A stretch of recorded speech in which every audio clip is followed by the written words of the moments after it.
was going to do that this morning, but I was in a meeting. I couldn't get away. Right at 10 o'clock, I was going to. It stinks. That whole job thing really gets in the way of fun. I was going to have Bob.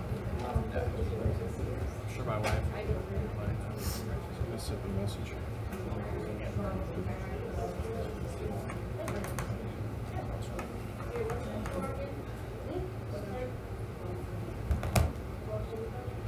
It's like we're live. Are we live? The live stream's on, so.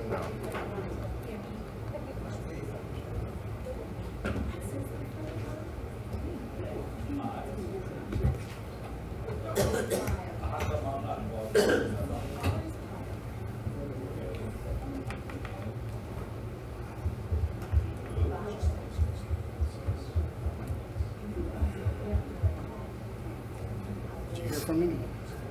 You what? Did you text him? No, I will though.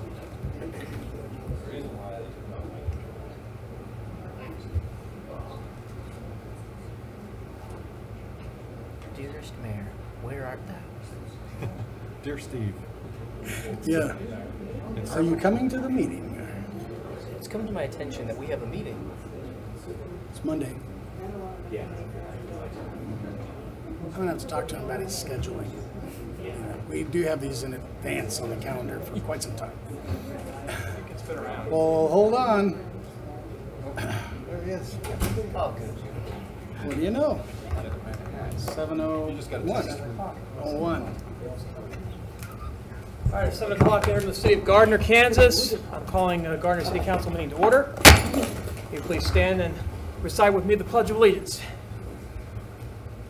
Pledge allegiance to the flag of the United States of America and to the republic for which it stands, one nation, under God, indivisible, with liberty and justice for all.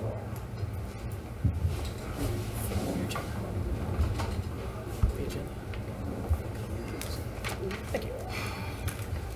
All right. So, seeing as it's a week of festivities leading up to the 4th of July, we are going to have a rather short agenda this week. We have a presentation on the Land Development Code from our Economic Development and Business Director, Larry Powell. Good evening.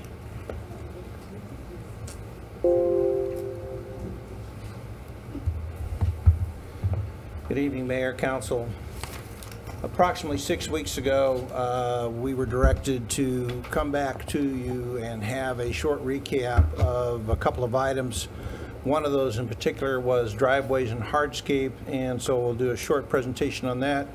Also, we have street trees, and then we were set to try and have some kind of discussion on signage, and it was asked to have a full presentation, but we thought we needed to have some discussion on how we got to where we are with the current code, and then we would go through a couple of items and then take some consensual building from the council at that point in time. So basically, to refresh your memories and for that of the audience, driveways and hardscape are part of the Land Development Code. When we develop a home or a subdivision, basically the subdivision operates under a set of rules and regulations called the Land Development Code, and part of that has to do with a series of setbacks for the front and driveway widths that complement the type of housing that they're building, and then the landscaping that is in common with that particular type of thing. The area that we're particularly concerned with at this point in time and that we were directed to look at was the hardscape and the driveway areas for that, what we call the area for twin homes or duplex homes. And so what you see before you is the code as it's currently written in that particular section, and how this is what we call the suburban yard setback, which is the most liberal yard setback and orientation that we have, and is the one that most developers use when they're building either single-family homes or twin homes. There are others that use less land area or that have more restrictions on them, and they're usually part of a planned development area, not necessarily part of this particular aspect, but we were addressing the kind that was used currently in the MABE or the Willow Chase 4 development area. So That's the particular area we're looking at. So the access width limits are 30% of the property. Most of the lots that are in there are 70 foot and single family in our subdivisions, which give you a 21-foot driveway width, or we have a max of 24 foot. So if you had a 100-foot yard, you still couldn't go above the 24-foot width. That would be your max width entering your yard across that area between the sidewalk and the street curb. Then you have the sidewalk generally, and then from that point on, after the back edge of the sidewalk, you actually expand the sidewalk, or excuse me, the driveway wider up to the house to encompass either a 2 or 3 car or double car garage. However, there's some caveats to that also, and that is that what we're trying to do is minimize the total amount of what we call hardscape or concrete that's in the front yard. And in this case, the land code says that in this particular instance, 40% of your front yard area would be available for hardscape. The bottom portion of that also talks about trees, but we can come back to that. So what we have here is the how we compute the hardscape limits, and this is an actual one of our actual homes in Willow Chase 4. What we have is a set of twin homes, so you have each one of those is a home on the left and right side of that if it was standing upright. The blue area and the green area in the front is what we consider the front yard setback, and we take that total area and then we take 40% of that area, which would be the green area that you see, and we compute this. In this case, that blue and green area equates to 2,732 square feet. So we compute that down, and you can have driveway coverage of 1,092.80. This one actually computes out to be 10,033.24, so it's under the 40%. It has the 24-foot at the sidewalk, and it meets the code. Now, the majority of the homes that we had out there did that. The concern that this particular property owner has, and developer, is that he would like to extend that curved green area that you see directly straight out to the street. That would, of course, give you a driveway that would be about 30 feet wide, and it wouldn't meet code. So what we're trying to do is figure out some ways to address those particular issues along with that. So when we get back to street trees, we're looking here at the design and performance standards. One of the things that's been added actually over the old code was the street tree creation. And those street trees, in our definition at this point in time, are trees that are placed between the sidewalk and the curb along the street. These are in addition to trees that we already have in place, which are front yard trees, backyard trees, usually 3 bushes of some type, and some other general landscaping requirement. So when we get back to the street trees themselves, here we have an example, and this particular example is actually in Lenexa, but it's a street trees that show the street coverage where the trees are right behind the sidewalk, because these sidewalks actually extend to the curb if you look at them. So they're a little bit different than ours, and then they're right behind that. This is a Gardner picture on Moonlight Road. And as you can see, what we have here are actually trees behind the residences, but they're also acting partially like street trees. We have not added street trees to arterials or collectors at this point in time because they're visually handicapping you drivers as they reach the intersections. Sorry, I can't hear you very well, Larry. I'm sorry? I can't hear you very well on what you were... Oh, I'm sorry. I think the We have screen's not kinda added... blocking you. We have not... And we have this other background noise too. So. Might be the fan. I'll try and talk louder. You can turn the fan down. There we go. Oh, that's Thank much you. better. Thank you. We've not added street trees to arterials or collectors at this point in time for safety considerations. This is the Parma neighborhood. So what you see here is existing trees that have been planted over the years. And of course, the Parma neighborhood is a much older subdivision in our community, one that was built in the late, I believe, 90s and in the early 2000s, mostly in the late 90s. And as you can see, we have trees close to the street and behind the curb both. So over time, we've gotten some type of streets here. And we also have a boulevard entrance into Parmalee, which actually condenses down to a 2-lane street as we go into the subdivision itself. Many of the reasons for street trees, this is another Gardner shot, of course, is to help promote community identity, design comfortable streetscapes, improve the ecological performance of our street designs, reduce stormwater impacts, and improve property values. And so that's one of the reasons we're a tree city and one of the reasons that we've developed the tree program that we currently have. It also enhances the beauty of all the neighborhoods through public realm design. So for our next steps on drives and trees for the rest of this, what we're going to be doing is we are collecting additional data from other communities as well as from developers, and we've had some meetings with the developers besides Mr. Mabe. We've had a staff report will be brought to the July Planning Commission to review and for consideration of recommendations to be brought back to the City Council at a meeting at a later time. And during this time of review, the staff is working with the developers to try and either come to compliance or to find some type of administrative action that will help adjust the concerns the developers currently have. So that's where we are with that particular aspect. Temporary sign challenges. What we currently have, we're into a political season, and so we have more signs out there than normal that, and there'll be even more as we get closer to the primary election. But these are some examples of signage that some are here in town and some of these are not, as you can tell. But they're good examples of the types of signage issues that we're trying to control and make sure don't become a nuisance or a problem.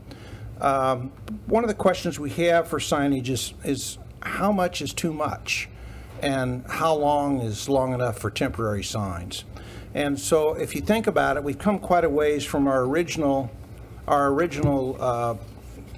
program from last year, or 2 years ago actually, when we completely redid the signage for what we had. What we had then was what was called content-based regulation. And content-based regulation distinguishes itself because we zoned what you could do with the sign by what the sign was and what it said. So if it was a commercial sign or a marketing sign or an advertising sign, it was treated differently than, say, a real estate sign or a political sign or a traffic signal sign, etc. Due to court action over the last couple of years and some consideration by the Supreme Court, cities no longer nationwide can content design their sign standards. And so what we did is we went through and we changed the signs standards that we have. We can only regulate now on size and use of sign, basically, not type of sign or content of sign. So we had an original display time of 5 days for garage sale signs, 96 days for political signs, and real estate was basically unlimited. There were no limits for size at that particular time except for portable signs, and there was a 16 square foot limit on all the others. The quantities were basically unregulated at that point in time. We were having a limit of 4 real estate signs per lot simply because we were people were backing over them and having sightline issues. And for political signs, we did have a spacing requirement at that point in time of 70 feet per sign, which basically meant because we have 70-foot real estate lots that you could have 1 per residence in a residential neighborhood. The relationship to right-of-way at that point in time was we did not allow any political signs. Actually, we didn't allow any sign in the right-of-way that the city controlled. County pretty much did the same thing. State Highway Department pretty much did the same thing. The exceptions to those, of course, are traffic control device signs that belong in the State Highway Department. Traffic signs themselves are in and above a part of the road system, so they're allowed to be there as our traffic signals. So this was some of the rules and regulations we were operating under and that were changed. So what we tried to do is we tried to avoid exemptions and exceptions and just create categories of sign like wall signs, monument signs, directional signs for interior driveways, etc. We increased the display time for all and temporary signs are basically 2 types. One is freestanding and one is wall mounted. But we increased the display time to 90 days per calendar year and all temporary signs combined, so you could have so many square feet of sign on your building or in front and on your building, and you had a cumulative total of percentage coverage. So we went from 30 to 90 days, and they could take them up and put them down anytime they wanted. All they had to do was pull a temporary sign permit, and the sign had to meet the qualifications for size and location, and that was it. The potential for display in the public right-of-way was better because now they could get that approval with the road authority, that either KDOT or the city, and we have allowed some signs to get into the right-of-way temporarily for different types. The number of the spacing of all the freestanding signs, of course, was influenced by the size and location, and we still limit the size of all freestanding temporary signs. It was 16 square feet per 50 foot of front footage, and now that has been abandoned, and we just have a 9 square foot in residential and 32 square foot in commercial, and that has to meet basically some setback requirements and line of sight requirements, and other than that, there's temporary sign permit. So the biggest sign we've ever had a permit for is the Coleman sign, and I've forgotten the size of that, but I think it's 40 feet tall and 80 feet or 90 feet long. And that, believe it or not, was still below the 5% ratio that we allowed for that sign at that point in time. So we've now got a 5% limit, though, in place, and the limit has to do not so much with the size of the facade, the wall that it's on, but we have a cap also.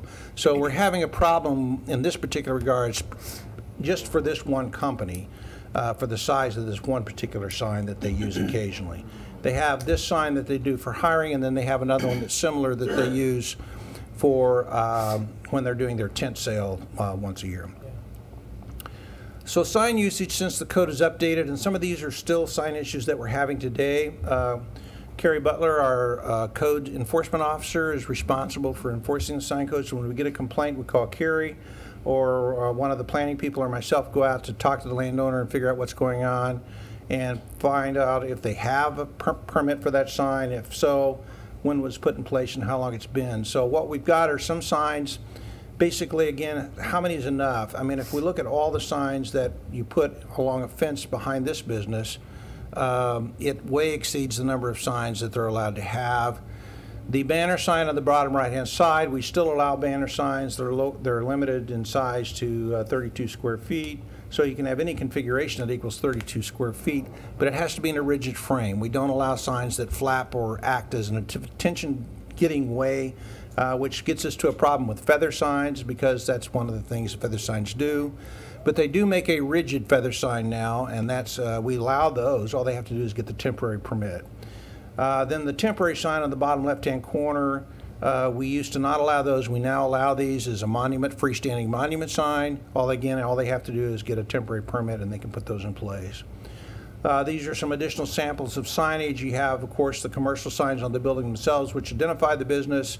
You have the temporary signs located out on the street occasionally, and sometimes on top of the buildings. On the bottom right-hand corner, we have a fairly unique situation in that you see the signs inside the doorways. Those are considered to be inside the building. We don't even pay any attention to them. So they're there, but we don't count them for any type of sign device. Also, signs that are located on the inside of any commercial business window, as long as it doesn't cover more than 50% of the window, or is not some type of flashing or garish light type of thing that interferes with people driving by, they're an allowable sign. One other issue that we currently have, we're getting into the political sign season, is that we have issues with setback and visual requirements, and the one in the middle here was a visual. All the signs that are close to the ground were no problem. It was the one large sign. It was a visual problem, and we had to have that sign moved back, actually just rotated straight east, the width of the sign to get it out of the sight range. The top right-hand corner, of course, is a sign of disrepair. It was taken down. The bottom right-hand corner is basically an illegal sign in the right-of-way, and it just needed to be back behind the right-of-way. Otherwise, it was fine. And then the bottom left-hand corner is, again, an example of a temporary sign for one of our businesses here in town. And this sign is fine. It just needs to be in a rigid frame. Here we have the side of the feather signs again. And not only that, but we have a banner sign in between the trees. We have the business sign on the metal sign back behind. We have a rental sign in the front yard. Just too many of them here, and it kind of gets to be a bit of a clutter and eyesore. So one of the problems that we have is how many are enough, how much is too much, and we're trying to regulate that a little bit, only in the content of how the sign functions. So back to political signs for just a minute, and I'm almost done. What we have, this is the state law, KSA 252711, which was passed 2 years ago, and regulates the ability of the city to allow or disallow or not allow signs in the public right-of-way. This basically removed the city's capability from 45 days before the election to 2 days after the election of either the primary or the general to basically say signs can be in the right-of-way, and the only thing that we can do is regulate it based on size and safety. This sign is in the wrong spot. This sign was complained about by our police department. I've called them. It has been changed so that it's no longer an issue. But it's another example. This is 167th Street and Gardner Road on the southeast corner. So it's another example of how signs can be, it's 32 square feet, by the way, so it's the right size, but they have to be out of the line of sight. So I can see down that road farther than I'm seeing right there. So again, political signs are something we'll be seeing more of and we'll be getting calls on. We have received 2 calls so far this year on political signs on private fences that are 32 square feet in size. They are too big. The limit for a residential area is 9 square feet, or they can have as many as they want if they're 4 square feet or under. So, and they don't even need a permit for that. The 9 square feet one will need a sign permit. So next step, staff is requesting information from the council on other items concerning signs that they have heard about that are a problem or an issue so that we can follow up, and that was some of the comments that the council made last time. So they don't have to give them to me tonight, but if you could maybe send me an email or make a list and get those to me and who they were with or what business was concerned, we want to follow up with those folks so that we can see what the exact situation was and what can be done to either change something if it's something that needs to be changed, or at least discuss the issue with them so that we can better understand what the issue was. We'll also look at other codes again from our last consideration, but there have been very few changes to all the cities that are around us and their sign codes. They pretty much updated theirs the same time we did, and our first review of what we're looking at shows very few changes in the in cities that surround us. And then those recommendations we brought back to the Planning Commission because this is part of the Land Development Code, so they have to make the final recommendation back to you for action. So that's the next steps we're looking at right here, and that would conclude the presentation I have at this point in time. Thanks, Larry. Appreciate it. I thought we had agreed to have a work session on this so we could have folks come in from the business community to talk about it. Didn't we talk about that? Having a work session on the sign thing so we can have Right, we want to get some clarity on some of the things that you want us to put together for the work session for them. So that's kind of the list that he's asking about. Okay. All right. Thank you. This is kind of an overview. They want some guidance. Right. Okay. So they're soliciting feedback from us. I will get it. Okay. So just to you, make everybody clear about that. Do you happen to have a copy of that of the topics that? Yes, sir. Yeah. Would you be able to forward that to the members of the body as a subtle reminder to get their? Well, yeah, then we can send it out to everybody else too. Yeah. Okay. Great. Thank you. Actually, we can put it on the letter anytime you want. Well, that'd be good too. Absolutely. Thank you. All right. Next item on the agenda is public comments. Members of the public are welcome to use this time to make comments about city matters or items on the agenda that are not part of a public hearing. Since we do not have a public hearing this evening, this would be your time to address the council on any items that are on the agenda or anything that's not on the agenda. So if you would like to make a comment, please come forward. Please state your name and address for the record. And just a reminder, we have a 5-minute time limit. It is a hard limit. And we also will request that you make no personal attacks or engage in any profanity. Other than that, please come forward, state your name and address, and be heard.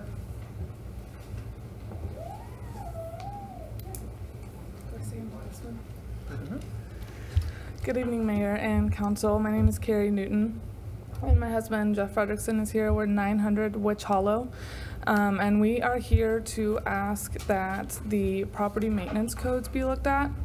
We moved into our home in December, so this is our first mowing season.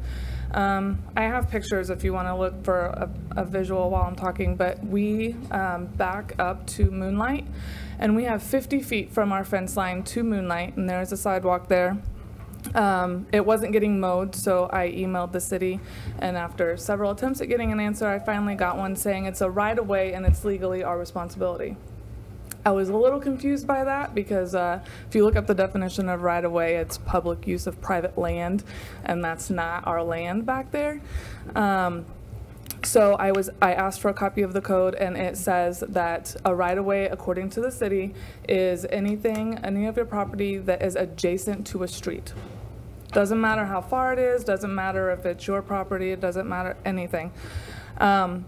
So we were just wondering if that could possibly be looked at. We measured the lot that we are being told we're responsible to mow. It's 161 feet long and 50 feet wide. It's bigger than our yard, triple the size of our yard. Honestly, needs to be mowed with a rider. It's also full of dead trees.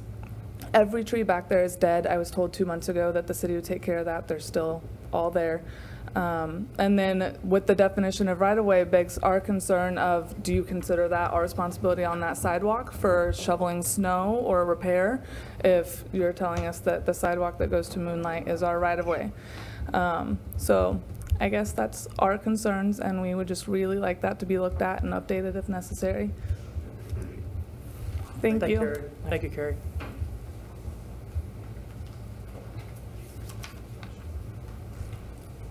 Butterfield Matt, I'm the neighbor at 901 Witch Hollow. We've lived there for 20 years this year. We believe the city maintained it for the first 8 years, I guess, and then the 9th year we received a notice saying that we were responsible, and it was $175 an hour to mow it. So we've been trying to mow it since, but now the trees have become in terrible disrepair, and it's kind of a problem. So we need to get it kind of a clarity to figure out what we're responsible for. Our fence is in the right place. Is that ours? Are we liable if somebody gets hurt Sure.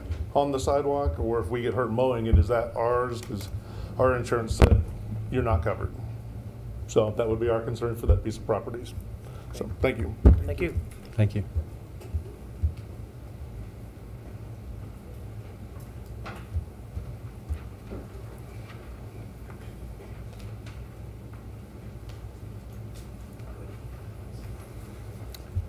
Mayor, Council, good evening.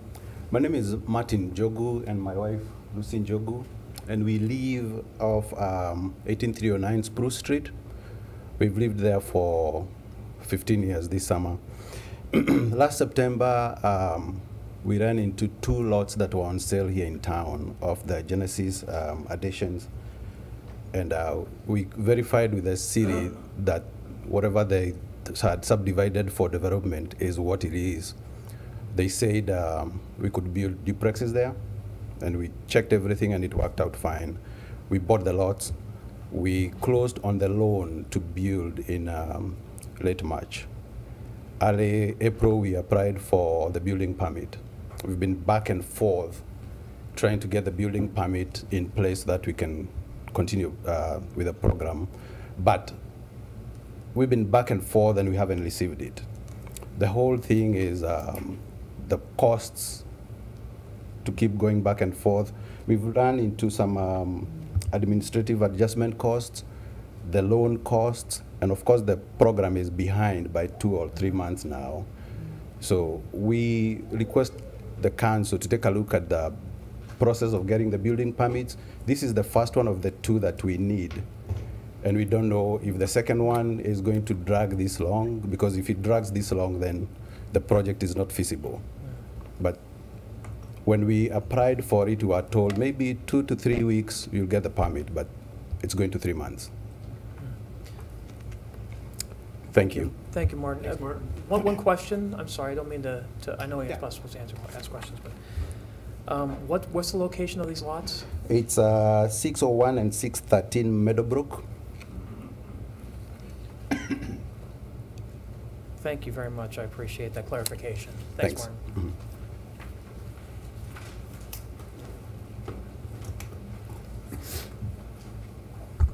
Good evening. My name is Tom Foxworthy. I live at 503 East Willow, Willow Springs subdivision. I've lived in Gardner since 2002. Recently, I received a letter from the city in regards to my trash dumpsters that were placed in my driveway. The current location I've lived at, I've been there since 2005. The dumpsters have been in the exact same location for the last 13 years, and I finally received my first notice in 13 years. I understand that it was a complaint-based, along with probably 15 or 20 other residents on my street. We received this notification. I'm not claiming ignorance to the law or anything like that. My issue is we're inconsistent. Obviously, it's not a proactive thing that we're looking at for the city, because this is my second residence. And when I moved here in '02, my dumpsters were placed in the driveway as well. But again, this newest thing was complaint-based. I would like to see the council take a look at the ordinance and maybe do some updating to a little more common sense, to where it's, can be conspicuously, making the opportunity to where it's not, or still be in the driveway, but it's, somewhat inconspicuous, as opposed to being completely behind a partition or whatever it might be. In those regards, I would like to see that, if that could be taken a look at. I think that's all I have for now. Any questions? Thank you. Appreciate the consideration. Like I said, we're just looking for a little, don't want to storm in the garage because they smell. Property, I live on a corner, so it's one of those things trying to make sure, where it's at, and that as well. Thank you. Tom. Thanks, Tom.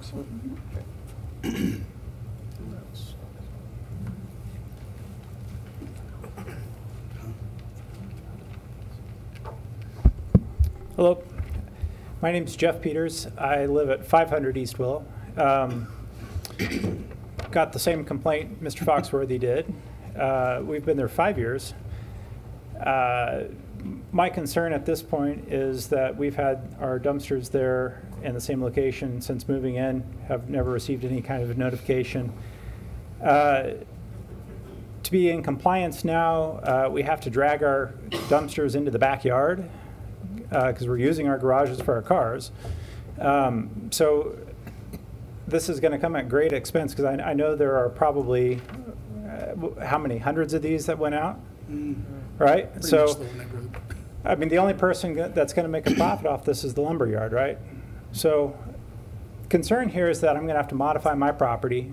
Many people are going to have to modify their property to come into compliance with this, unless we want to drag our dumpsters through the mud and through the rain and through the snow, which I don't think is fair. So I'm in agreement with Mr. Foxworthy that it's time to reconsider whether this is, one person's complaint is having an effect on hundreds of families. So is that fair, and is that where we need to be going with that? So I guess if there's any questions, that's kind of what I have. No, I think we've got that. Thank you. Great, thanks. Thanks, Jeff. Thanks, Jeff.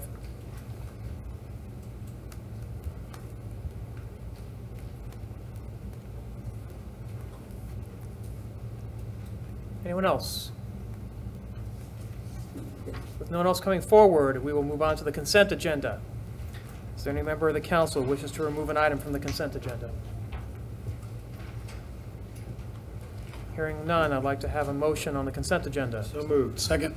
Motion Gregorczyk, second Melton, that we approve the consent agenda. All those in favor indicate by saying aye. Aye. All opposed? Any abstentions? Consent agenda items pass. Committee recommendations. Consider accepting the dedication of right-of-way and easements for the Olathe Health Urgent Care Center. Larry Powell, you're a busy man tonight. Thank you, Mayor. Council, what we have is, this item actually was on Council's agenda several weeks ago, and it was deferred for a short period of time while the city conferred with KDOT on the location of the 191st Street roadway. So it's been brought back forth for you tonight. This is the final plat of the Olathe Healthcare Urgent Care Center located in Gardner, and the part that is being accepted, of course, is the preliminary plat, or excuse me, the final plat of the property that's outlined below, plus the road right-of-way and the easements that contained around it and along Moonlight Road itself. So what we have is, after review of the application PP-18-02, which should be corrected to final plat-18-02, a final plat for parcels CF221436-2004, CF221436-2003, and CF221436-2009, and the final plat dated May 11th, 2018, and staff report dated May 22nd, 2018. The Planning Commission approves the application provided the following conditions are met, and there are 10 final conditions. One is approval of the preliminary plat, PP 18-02, remove the building setback lines from the document, provide a street tree plan for review and approval, change the new street name to 189th Terrace. They had proposed 190th Terrace. Submittal and approval of public improvement plans prior to the release of the plat for recording, payment of the excise tax prior to release of the plat for recording, and update the Planning Commission Chair and Mayor's names on the document, provide a temporary turnaround for the end of the proposed street, submit an approval of a stormwater study, and submit an approval of a traffic study. And recommends the governing body accept the dedication of the right-of-way and easements. The traffic study is still forthcoming, as is a complete stormwater study. However, the other items pretty much have been resolved and are just items for the consideration of the recommendation at the time that it occurred. So that is before you now, if you have any questions. Thanks, Larry. I'm going to open up this agenda item to public comment. If anyone has any public comment on committee recommendation item number 1, please come forward, state your name and address for the record. Thank you.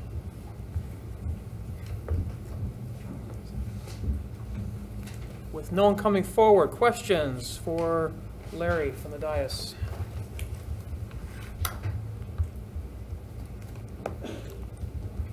Comments? Anything else? Larry, you spoke of the traffic and stormwater studies that are forthcoming.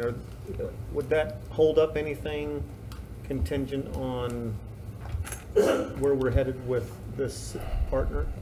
They would not be able to file the final plat until we have those and we've reviewed them through our consultants, and also payment of the excise tax before they can file the final plat. However, that doesn't hold up anything as far as review the planning documents themselves and or any building plans that they wish to submit. And by the way, we haven't received any yet, but we know they're coming. So this, in effect, is just one more step in the process. Okay, and then what is the estimated study time? How long is it going to take to get the traffic and stormwater? It's totally up to their consultants. So it's in their hands? It's in their hands, okay. Yeah. I will say we do have their initial draft of the study, and we made comments on that and sent it back to them for review. Thank you. Yeah, just a reminder, this is just right-of-way and easements. It's not even the consideration of the final plat yet, so that's kind of down the road, but it sounds like they're moving forward on the traffic. It's the final plat. Yeah. I know. Okay, anything else? Any other comments, questions? All right. Hearing none, I will entertain a motion on committee recommendation item number 1. So moved. Second. Motion, Melton, second Moore, that we accept the dedication of right-of-way and easements for the final plat of Olathe Health Urgent Care Gardner. All those in favor indicate by saying aye. Aye. All opposed? Any abstentions? Committee recommendation item number 1 passes. There is no old business. New business item number 1, consider authorizing the approval of the guaranteed maximum price amendment with Turner Construction for construction manager services for the new Gardner Justice Center. Michael Kramer, good evening. It looks like you have some bodyguards. Yeah, I kind of feel like it, right? So, back in May of 2017, we went through and we approved having the vote on the Justice Center. August, the voters approved that, and we moved forward with our bonding of $13.725 million for the project. And that included all the financing cost, and as you know, the financing came in awesome, really well. And I think that was just the last meeting that, June 4th meeting that was approved. And actually out of that bonding, we came up with well, Laura and her team and all our great bond folks came up with $13,516,760 for the actual project. And so essentially what we've done, working with both Trainer, our architect, and then with Turner, our construction manager at risk, we've done two things. We've backed into this is how much we have to spend, and also these guys have done a tremendous amount of work with Trainer in designing, helping troubleshoot the project, see where construction issues might be, work towards keeping our costs down. They've gone out to the market with the 90% plans that were prepared by Trainer and actually bid those, and are working through with the 100% with a very high level of confidence moving forward with the CMAR guaranteed maximum price. With that being said, the guaranteed maximum price on the amendment is $12,465,260, and that includes all of the allowances and also our contingencies.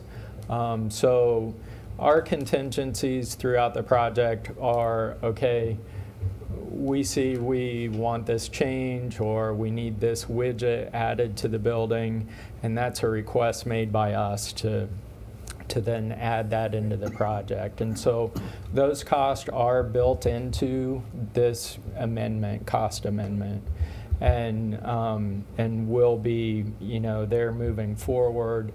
And then on all those individual line item costs, we actually see and sign off on the individual folks doing the work for the construction manager. So, we're able to see where, all the dollars are going to in the contract. And then one of the things that I did want to mention through this presentation is that in the CAF it talks about the 90% plans and 100% plans are now completed. Those are actually completed by the architect, not these guys. And the CAF kind of made it sound a little bit like they did that work, but they've vetted that and they've worked on the pricing of it. What the GMP, a couple of things that it does not include, any moving cost, any of the city utility connection and or system development fees, and then any network connections between City Hall and the Justice Center. So any of those prices. And with that, I'll open it up for questions or move on for public comment. Great, thanks. Thanks, Michael. Is there any public comment on new business item number 1? Hearing none. Questions for Michael or the construction manager at risk? Yes. I'm just I'm looking through this and I see that A&E professional services not in construction contract, other services not in contract. It's like $1 million that Correct. Are not in the contract. Are those costs going to be borne anywhere else? Yeah, so the AE professional fees of $965,000, and then there's another $51,500 and also $35,000 for testing services, and those are already in Trainer's contract, and so those costs are accounted for in the project. So this is not really saving us any money, it's just moving it from one contract to another contract. As far as those services, they're accounted for correctly in the project, and they're just stating that they're not part of their contract. Right. Yeah, sure. Okay, that's it. Yes, Mark. So where are we going to have the utility connection fees and the network connection fees? Where's what line item is that going to be?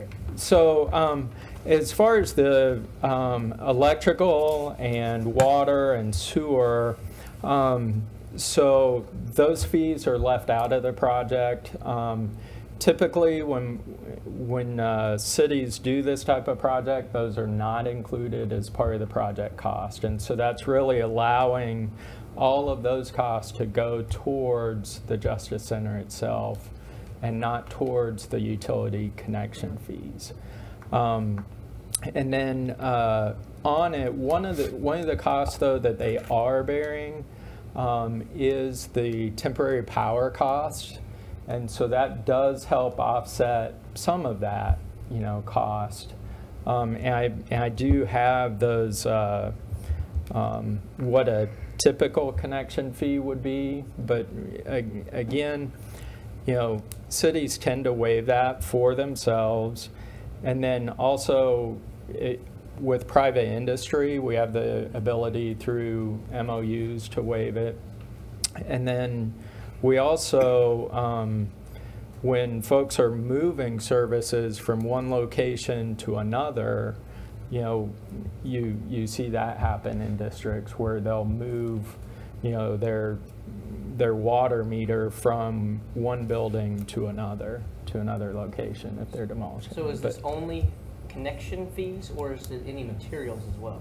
Well, so it does not include the stuff that like the Bruce Baldwin and his crew would go install.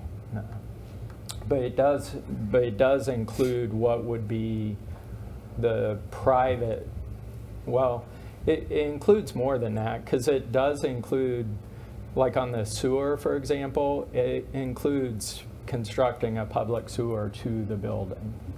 And it also includes the service line to connect to that public sewer. Okay. But it doesn't include probably all of the electrical cable. It doesn't include the transformer. So. Any other questions? Randy? So, Michael, this is a not to exceed citizen-funded project. Correct. So how are we going to handle change orders?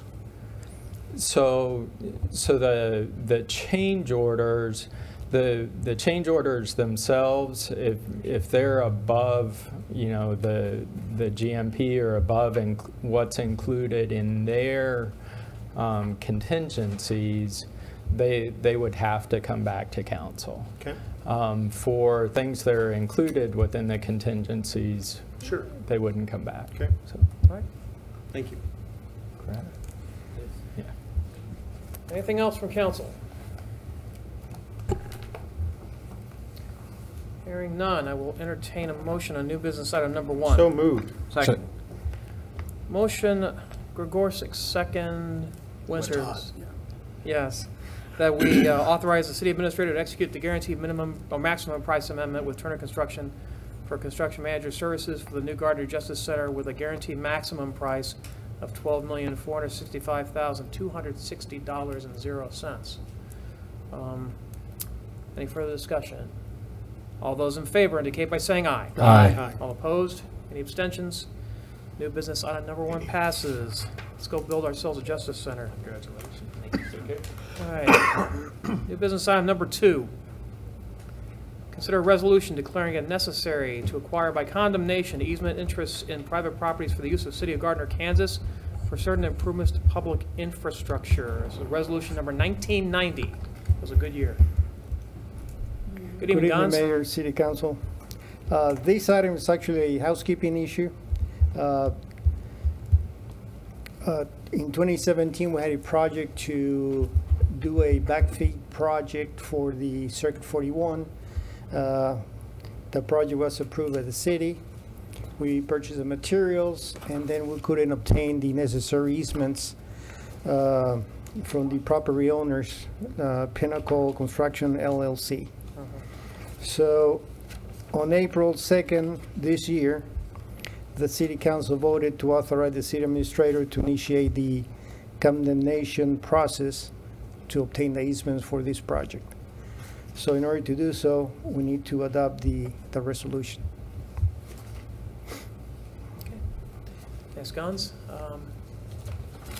Any public comments on new business item number 2? With no one coming forward, questions for Guns? All right, just a point of, oh, go on. I don't have a question for Gons, it's more a question for Ryan. Sure. What does this mean? What does a acquired by condemnation mean?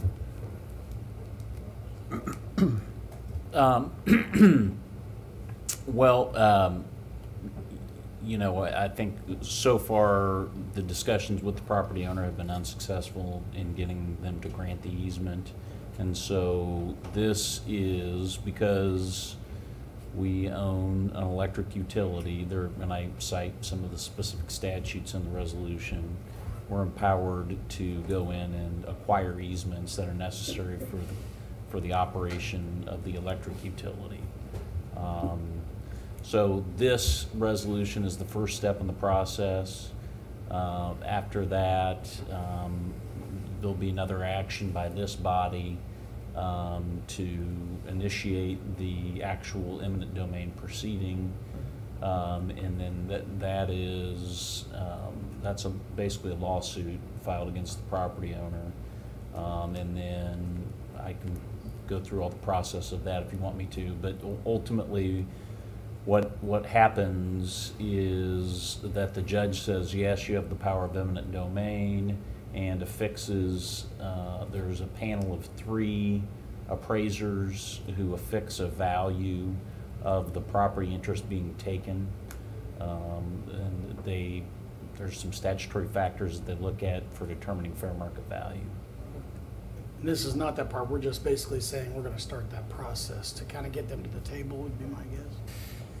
Yeah, and Gons, I don't know how much you want to go into some of our recent communications with them. Part of we have another project looking related to the substation number 4. So right now we're trying to obtain easements for the future transmission line. So we hired a consultant to help us with that process. There's also the consultant, there is another piece of property that is next to the Pinnacle Construction. It's owned by the Allen family. So we're negotiating that process with them. So during the conversation between the consultant and Pinnacle, they said that they were willing to negotiate with us. However, there's no price that we have to come to any agreement. So Ryan suggested let's go ahead, get this process started, and maybe that will give us some leverage, and maybe in negotiating maybe a settlement with them. Sure. Well, let me be clear on that. I mean, Gons said that this property owner had been basically unwilling to even have a conversation with us until very recently. And so he said, well, now they're saying they'll just talk to us. And what I told him was, well, we can pass this tonight, and then if negotiations proceed and are successful, we can pull the plug on this at any time. Correct. Just do a voluntary transaction. And that's ideal for everybody. Yes. Saves costs. If you can come to a meeting of the minds, you prefer to do it that way. So we're going to continue to pursue that, but we wanted to, this process takes a while, and so we're just getting the ball rolling on it. Yeah, just to follow up, I think that we used, on my time on the council and as mayor, we've used this once. And that was for the Stevenson property, which was at the south end of the runway at Gardner Municipal Airport, because we had to acquire that land to satisfy an FAA requirement for a runway protection zone. Mm-hmm. And we had to go to that point of condemnation before they came to the table. So, yes. But be clear that we're not condemning the land. No. They will still have the land all the way Yes. up to the edge. This is for Correct. easement Just only. the easement. You're talking about what, 50 feet, 60 feet of easement? Is that what we're looking at? The same easement that exists on every other piece of property in Correct. the city for a road. or Correct. Actually, electrical utility easement, that's what we're trying to obtain. Yeah. So I'm looking at Exhibit B and exhibit, yeah, I guess it's exhibit B. B. Yeah, there's a map here. It's 20 feet wide. 20 feet wide, it's not even 60. Actually, So- there's two. There's a construction, which is a little wider, 20 feet, and then the permanent will be 15 feet. Okay. So is this for, and you say transmission lines, so this is for above ground poles? It's and actually distribution line. This will be underground? Distribution. This is a distribution line, not transmission, It'll be underground, or above ground? but it'll be overhead. Yeah. Okay. That's why they only need 15 feet. Okay. All right. Anything else? Any other questions? All right. Hearing none, I'll entertain a motion on new business item number 2. So moved. Second. Motion Melton, second Baldwin, that we adopt Resolution 1990, a resolution declaring it necessary to acquire by condemnation easement interests in private properties for the use by the city of Gardner, Kansas, for certain improvements to public infrastructure. City Clerk, will you please call the roll? Councilman Moore? Yes. Councilman Winters? Yes. Councilman Baldwin? Yes. Councilman Gregorczyk? Yes. Councilman Melton? Yes. Resolution 1990 passes. Thank you. No problem, Gons. New business item number 3, consider the appointment of governing body members to serve on the Gardner Governing Body USD 231 Joint Subcommittee. This is coming out of our very fruitful discussions a few weeks ago with the school district on future cooperation. Cheryl Harrison-Lee, good evening. Good evening. So, as Mayor indicated, last month we had the joint meeting of the governing body with the school board.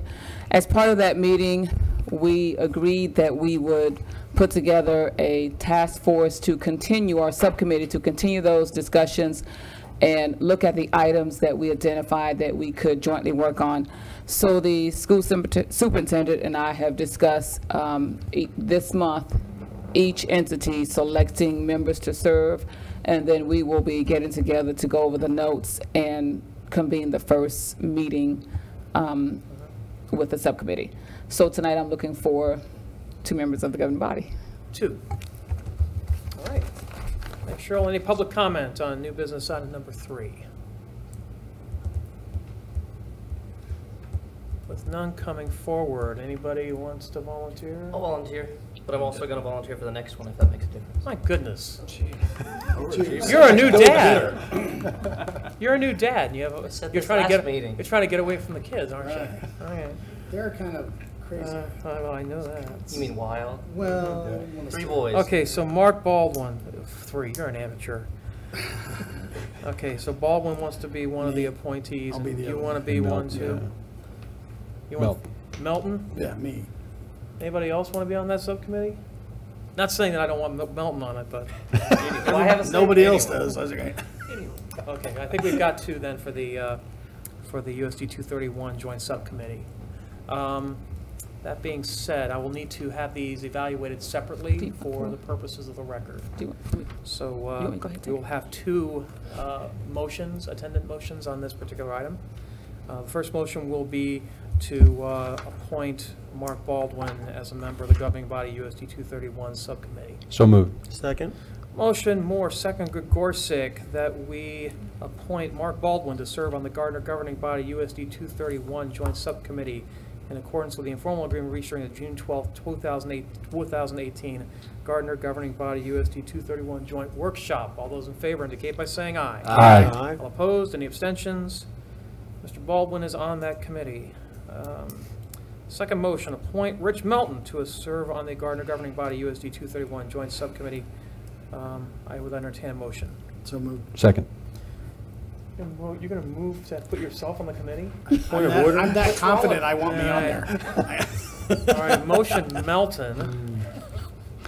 Second. Second Moore, that we appoint said Melton to serve on the governing body USD 231 joint subcommittee in accordance with the informal agreement reached during the June 12, 2018 Gardner governing body USD 231 joint workshop. Ugh. All those in favor indicate by saying aye. Aye. All opposed? Any abstentions? I was tempted. Rich Melton, you're a member of the committee, even though you nominated yourself. Yes. Okay. Thank you very much, Cheryl. This is the next one. I believe it's the same kind of argument. New business on number 4. consider the appointment of 2 governing body members to serve on the Gardner Road I-35 Interchange Subcommittee. Okay, so on May 14th, the governing body reached a consensus on the divergent diamond interchange alternative to be provided to the Kansas Department of Transportation. On May 18th, the Public Works staff and I met with Secretary Carlson and the Department of Transportation. In your June 22nd Friday Minute Memo, we announced that we were able to, as a result of that meeting, secure design configurations totaling between $1.1 and $1.5 million to complete the design for the entire divergent diamond interchange. We are looking for members of the governing body to serve on the subcommittee to work on this, because what we will be able to do as a result of that design is move forward with grant applications, because we'll have plans that are shovel ready. So that will involve collaboration with our congressional delegation as well as with members of our state legislative delegation, and so we need 2 members of the governing body to assist with that, please. It's a big project too, so the folks who are involved with this, we would expect to put some significant additional time in, just letting you know. So with that, I'll open the floor for public comments. Anyone wishes to coming forward to talk on new business item number 4? Seeing none. We have one person that's already expressed an interest, but I'd like to see if other members of the governing body. Would you like me to formally nominate myself? No. I've got interest, Mayor. All right. Anyone else interested in serving? Go ahead. Todd's like, I don't want this. Lee, you have any interest in this? I'm trying to give everybody an opportunity, Mark. I mean, I do have an interest. okay. Do you have the time for it? That's the question. How much time are we talking about exactly? Is this a once a month meeting? Is that what we're looking for the? It's a pretty big project. We're going to be, I can't tell you exactly how many meetings at this point, because we will be developing a strategy to talk with the members of the congressional delegation, our state delegation, and there'll be some time to just get up to speed on some of the material that we're preparing with the consultants, and then what that agenda will look like when we go meet with the delegation, and then just preparation for those meetings. So with respect to the other political entities, we probably need to be fairly flexible with our time? Somewhat, yes, because we're talking about trying to get a meeting. If we're going to Congressman Yoda's office and we're going to be looking obviously at when he's available, we're going to probably need to have some flexibility. I mean, we've got some time because our next application round would be, help me with the deadline for next, in the summer. So we want, yeah, we want to start now. We're probably going to, once we get the committee members, we're going to start to convene just so we can talk about what we have to date and what we've done to date, and then we'll talk about the strategy. Staff and I have talked about the strategy and what we're looking to do in terms of the meetings and the components that we'd like to discuss when we go out to meet with the congressional delegation. So we're really ready to meet with the committee members now so we can lay out the strategy and see if you concur or if you can help tweak it so that we're ready. Okay. So as long as there's not a meeting next week, I would be good. Okay. So you need some notice, but I do need some notice. I do have an international travel Okay. schedule. We don't have to do it next week. okay. All right. So assuming that you're going to be able to be okay, we'll just assume that then. And nothing against Mark. I just don't want to put him on all the committees. I have something against Mark. I see what You cheated me on fireworks. I see what you're doing. Okay. All right, we have 2 motions on this as well. We have to do that for the record. First motion is to appoint Randy Gregorczyk to serve on the Gardner Road I-35 Interchange Subcommittee. Can I have a motion? So moved. Second.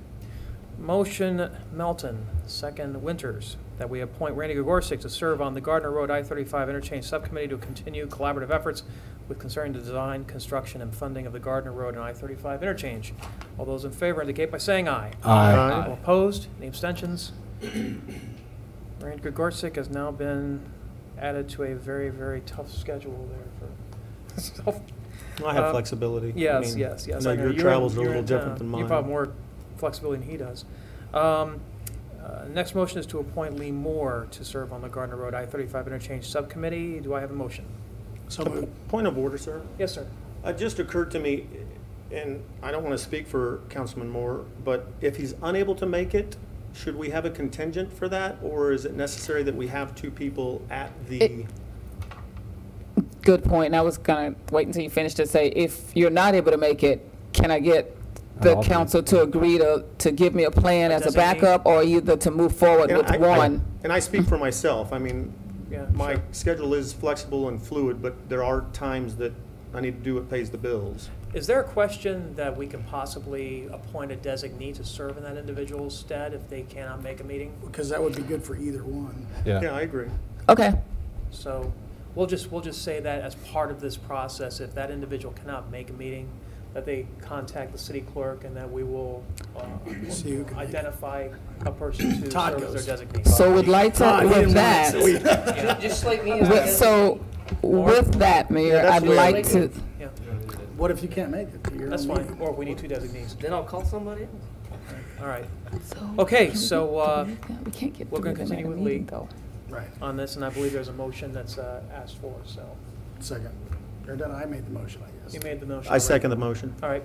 Motion Melton, second Gregorsik, that we appoint Lee Moore to serve on the Gardner Road I-35 Interchange Subcommittee to continue collaborative efforts with concerning design, construction, and funding of the Gardner Road and I-35 interchange. All those in favor indicate by saying aye. Aye. All opposed? Any abstentions? I abstain.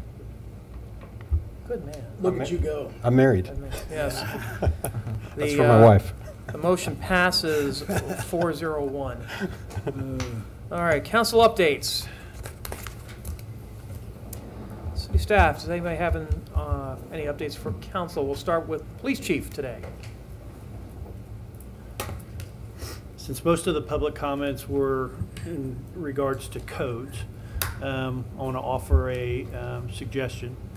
We already use our discretion to not be proactive and be complaint driven.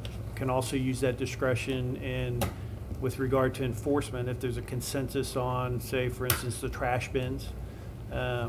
If I get that consensus from the council, then we'll address that accordingly. Okay. That comes down, that's definitely a policy decision, so I have to defer to the members of the body. If I may, Yeah. I was gonna bring this up anyway, and I probably, Rich had it on his list as well. We live in that neighborhood. I did not receive a notice, but my trash can is next to my house, and there's no way I can screen it. And if I were to drag it to the other side of the house, I would have to go all the way around the house and through my yard and everything to get the trash can to be behind a screen. So it's very impractical. Inside my garage, there are 2 cars, and there is absolutely no room for anything else. So no, those dumpsters are too big. Yeah. So my vote on it, for as far as consensus goes, is that we either adjust the code to allow these dumpsters, or we just decide not to enforce. Or do we discuss this at when we're talking about the other codes at a work session? Well, I think that would be something that we'd have to agree on to give us direction to our planning staff. Well, if we can come up with a consensus tonight, I would rather us direct staff in some manner if we're going to change the code rather than just suspending enforcement like we did with the sign last year. Right. Yeah. I think we do both. We could do this until the code is. Yes. But I'd like to see that expediently. Yeah. And just for clarification, when we're talking about dumpsters, we're actually talking about the large trash bins that are on the rollers. That The polycarts. Yeah, the polycarts, exactly. That are, yeah. And I'll be honest with you, mine have been out, Tom was talking about it, but mine have been in the same spot since 2002. Yeah. And I got the letter. So it was a nice picture of my house with the trailer. It was awesome. So, tell her kudos on the picture. So it's, I think it's, and again, we don't want to take our own personal experience in on this as necessary justification. Oh, no, I heard from my neighbors. But I think it also, we do need to give some guidance. I think that we do need to have it looked at from the standpoint, and I know there's many neighborhoods in this community where those poly cars are sitting in front of people's garage doors. Mhm. So, I think we do both. We ask for suspension of enforcement, and then we direct staff to come up with a solution. come up with a solution for us. And we can Okay. put it in the work session, on the work session list if we want. Yeah. Well, do we need to even have staff look into it all that much, or are we I think we already just in wipe it favor out. of nixing? No, this? we need guidance on it. Yeah, we need some guidance. From what I was hearing, we don't enforce it already, so it's might as well be not on the books. No. So we suspend it Larry with has guidance? Yes, Larry Just to wants clarify.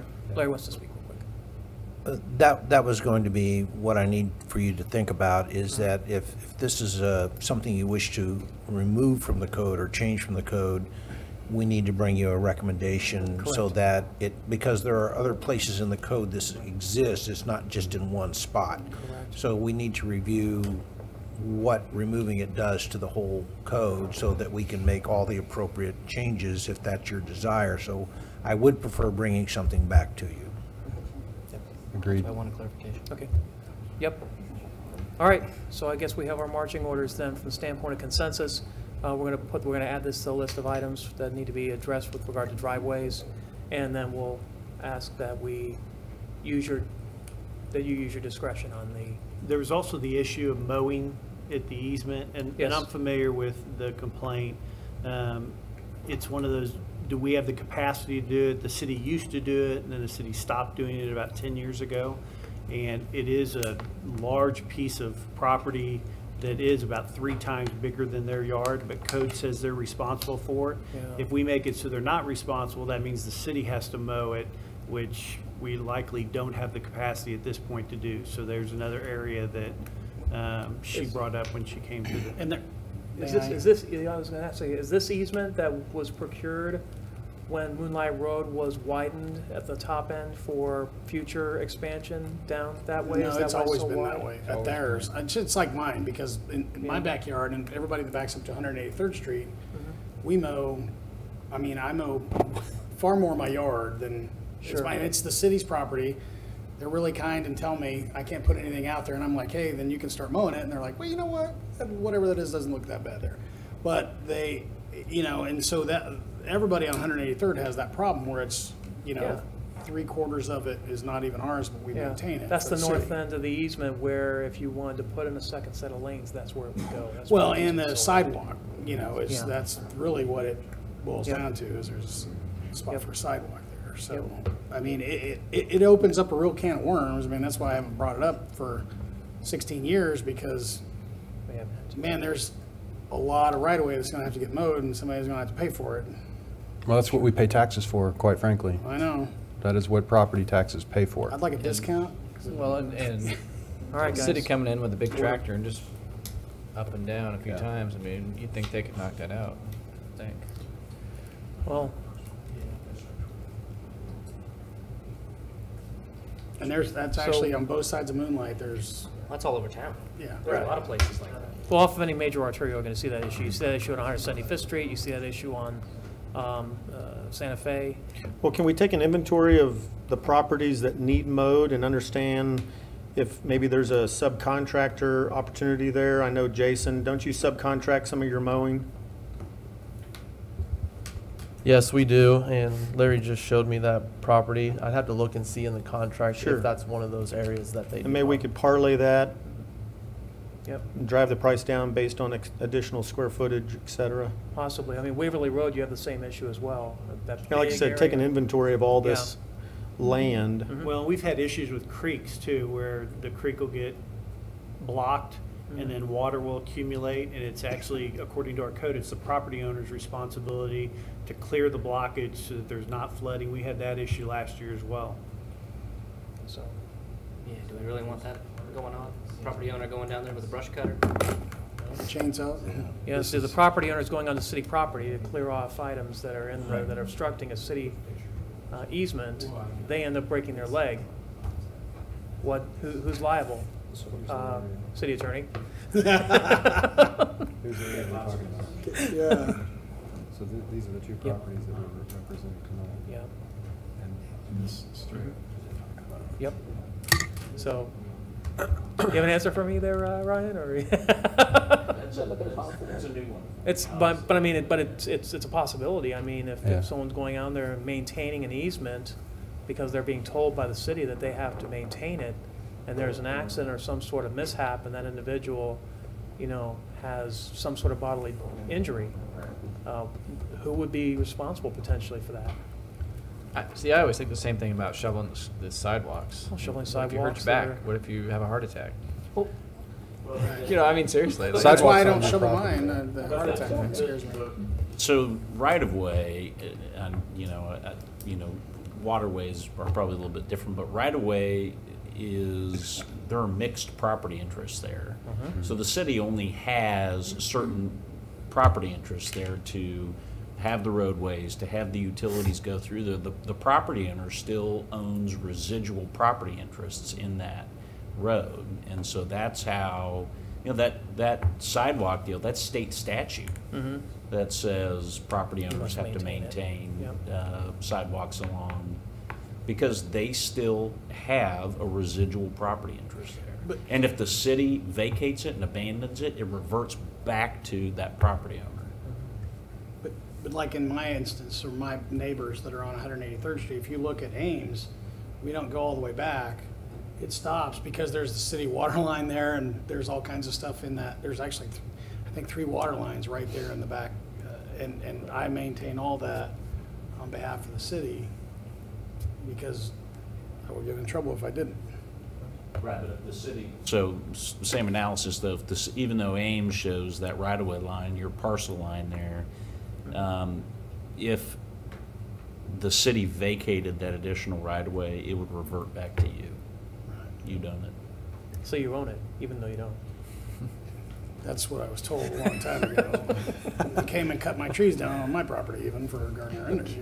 So is the direction to ask staff to take inventory? For some alternatives and Okay. some potential means of mitigation. How's that?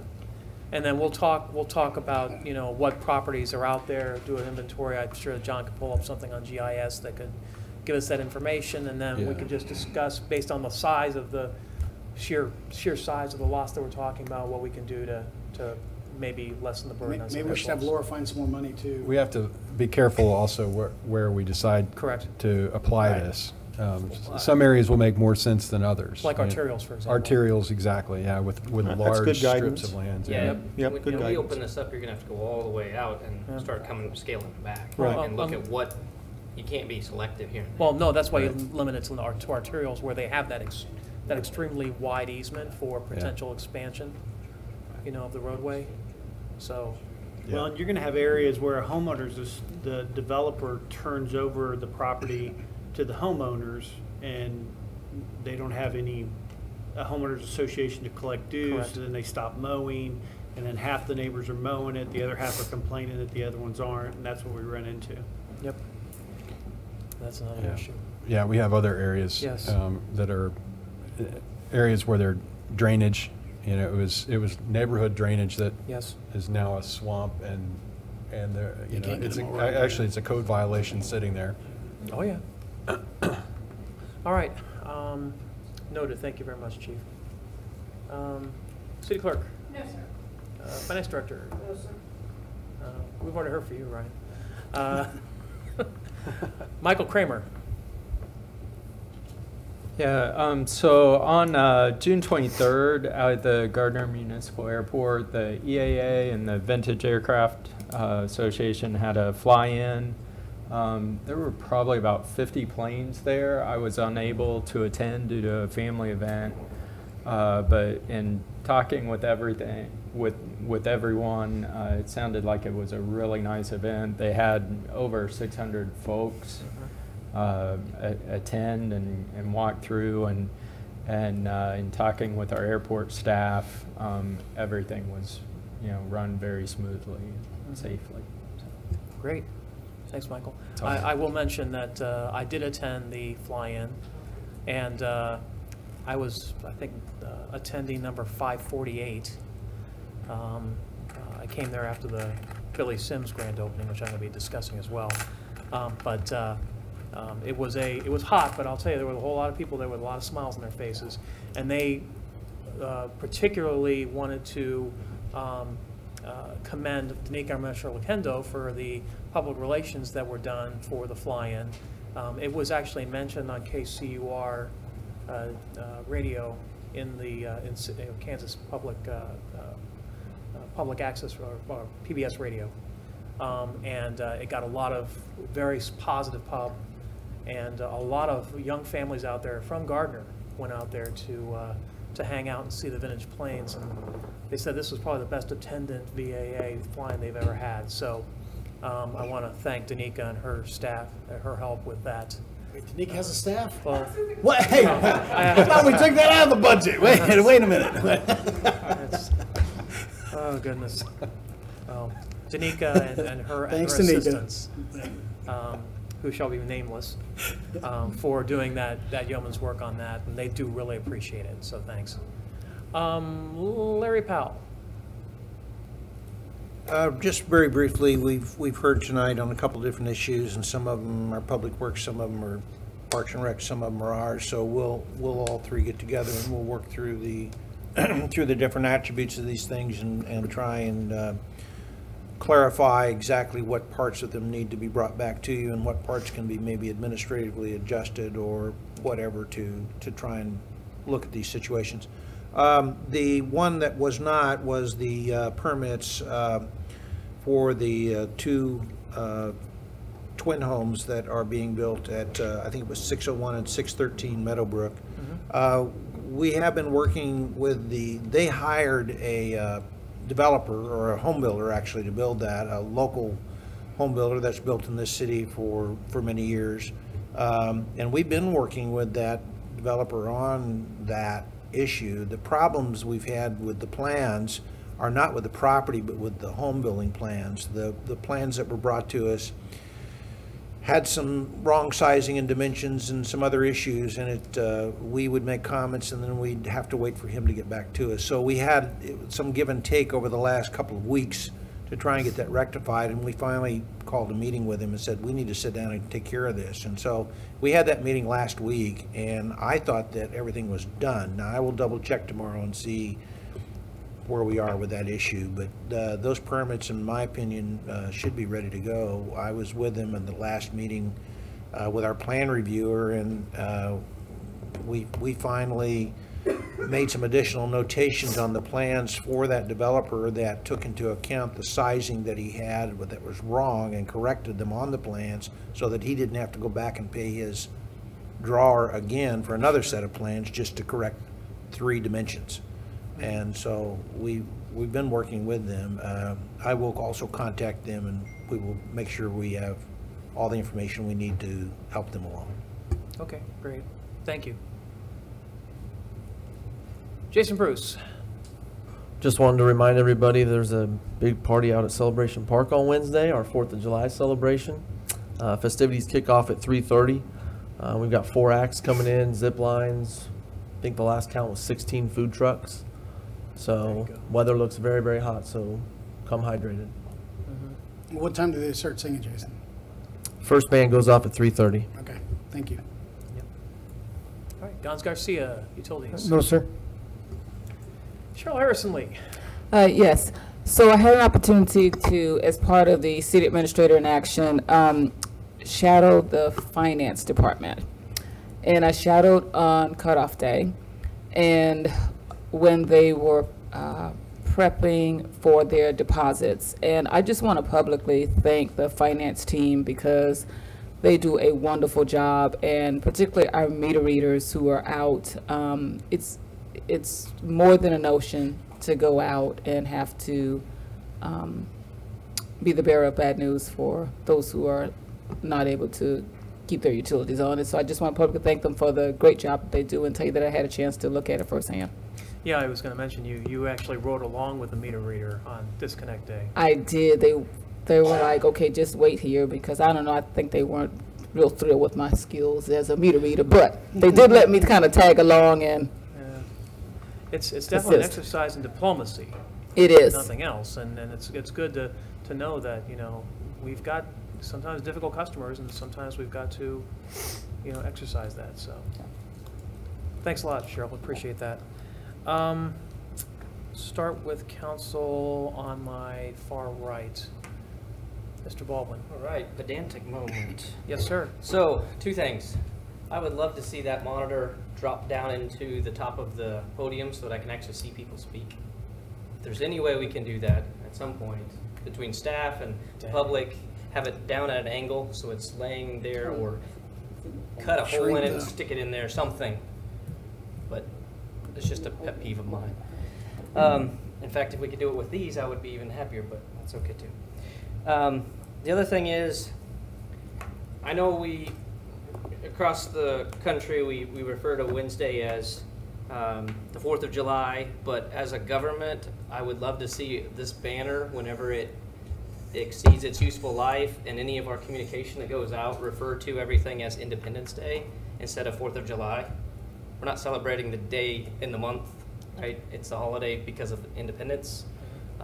So, you know, we've got this big banner out here that says 4th of July on it. In a little bit down at the bottom, Celebration Park, blah, blah, blah, but not Independence Day celebration anywhere, right? So in our public communications, and then whenever that banner needs replaced, I would love to see it say Independence Day. So that's it. Mr. Winters. Yeah. Dr. Winters. Yeah, that's all right. Real quick question on the cutoffs. This just got me thinking. Do we have any kind of a temperature, like if it's above a certain degrees, we don't cut it off? Yeah. Okay. Well, you caught me a little bit unprepared, but we do pay attention both to too cold or too hot, and we hang, like, we call them door hangers, but essentially a warning that you need to come pay your bill or come make arrangements or whatever. Okay. So yeah, we are sensitive to that on both ends of the spectrum. Okay. And then the other thing, just want to say thank you for the PSA that Danica put together with the chief. I thought that was really well done. So excellent. Good job on that. Yeah. That's it. Council President Moore. Most of my thunder was stolen already on all of the mowing and the garbage can thing and all that. Appreciate all the work on that so far. One thing that I've noticed, my wife and I have been doing a lot of walking around town, and I've kind of experienced firsthand the lack of volume in the crosswalk signs. I know we've touched on this before, where you push the button and then it tells you that, you know, when it's safe to walk across.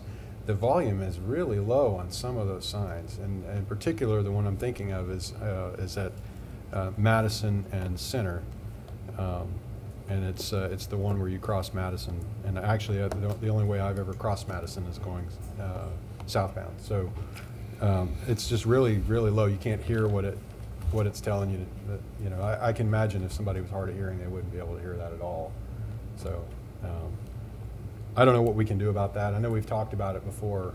I know Mr. Carson has actually complained about it. Yeah, so we can check it, and they come preset, I believe, from the factory, and like our one at Center in Maine will adjust. Like if the ambient noise level goes up, the volume goes up. Yeah. And the one in Madison, I'm not as familiar with, but we'll check into it. Great.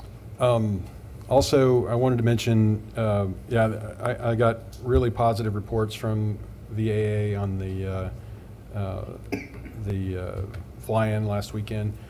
This weekend, July 7th on Saturday, not at Gardner Airport, but at our other airport, New Century, there's also going to be a celebration at the commemorative Air Force hangar. That's Hangar 3, and the address is 6 Aero Plaza, New Century. And it's there's going to be free airplane rides for kids. The Young Eagles flights will be there, courtesy of VAA Chapter 16. Our VAA guys will be there, and lots of other things. There's going to be an aerobatic display and lots of really cool stuff for people that like airplanes, and kids love airplanes. So, and some adults. Lee, is there website or Facebook page for the schedule?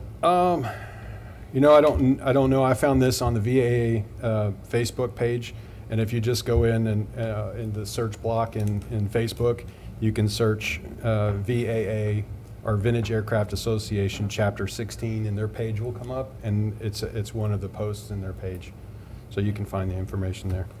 And other than that, I just wanted to wish everyone a happy, safe, and enjoyable 4th of July and/or Independence Day holiday, whichever you prefer. Yes. And please don't hurt yourself with the fireworks. I was going to mention, actually, you just stole my thunder. Sorry, go ahead. That's all right, that's all right. Council Vice President. Real quick, this is going to be bizarre, but somebody asked me, the poles downtown that hold the big sign that Mark doesn't like, which I'm with him on the Independence Day thing, but how long have those poles been there? I mean, because somebody said, oh, did we just erect those? And I said, I think they've been there forever. Yeah. Long time. I mean, yeah, I was going to say, I think Many for years. as long as I've been here, they've been here. Any idea? No, just a long time. I'll give them that answer. I think they've been there since Dave Dravetta was a council Right. member. Yeah. So okay, that was. I guess I didn't lie to him then. I thought a long time was the right answer. So fireworks, I wanted to say, you know, make sure everybody goes and visit their local fireworks retailer. We have like 8 stands this year, I think. I went around and talked to them all.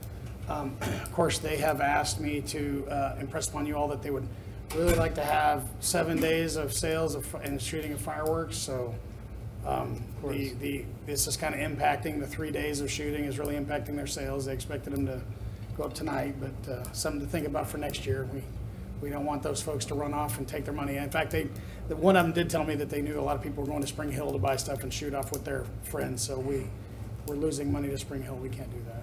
So we need more days to shoot next year. So, but they were very appreciative and very happy to be here. So I just went around and talked to all of them. So, and I guess everything else was already covered. So, Okay. Thanks, Rich. Councilman Gregorczyk. Yeah, I agree with Councilman Melton. Everything else is covered. I do wish everybody in the city of Gardner to enjoy a safe Independence Day on July the 4th. I did want to kind of move away from those items and reflect on an email that I sent the mayor on June the 20th. And my email was in support of Miss Florida, and I may be getting that wrong. I wasn't at the meeting physically 2 weeks ago. I was in Springfield, but I did call in despite the IT problems that we had. The mayor did respond, but I just wanted to read this into record. So Miss Florida complimented the city as well as pointing out several challenges. Perhaps I'm cherry picking, but one of those challenges that she spoke of was pedestrian access along Santa Fe to and from Walmart. Correct. I reviewed the street committee 2015-2016 overview and suggest that we also review the transportation plan. I think it would be prudent to look at that from a long-term perspective and direction. It is not included in the CIP, however. Yes. When it comes to financing, again, this is just a recommendation. I would ask staff to better direct my simple email. Understanding that 1 lane mile of ADA approved sidewalk is about, rule of thumb, $200,000. I would suggest earmarking perhaps a one-time expense against the tax revenue generated by either the Walmart TIF or, as I sit up here for the last 6 months, I understand that Michael and staff, as well as the bidding process, has created some amount of funds from that streets and sidewalks tax that maybe we should be able to roll over for a project not dissimilar to what we're doing now.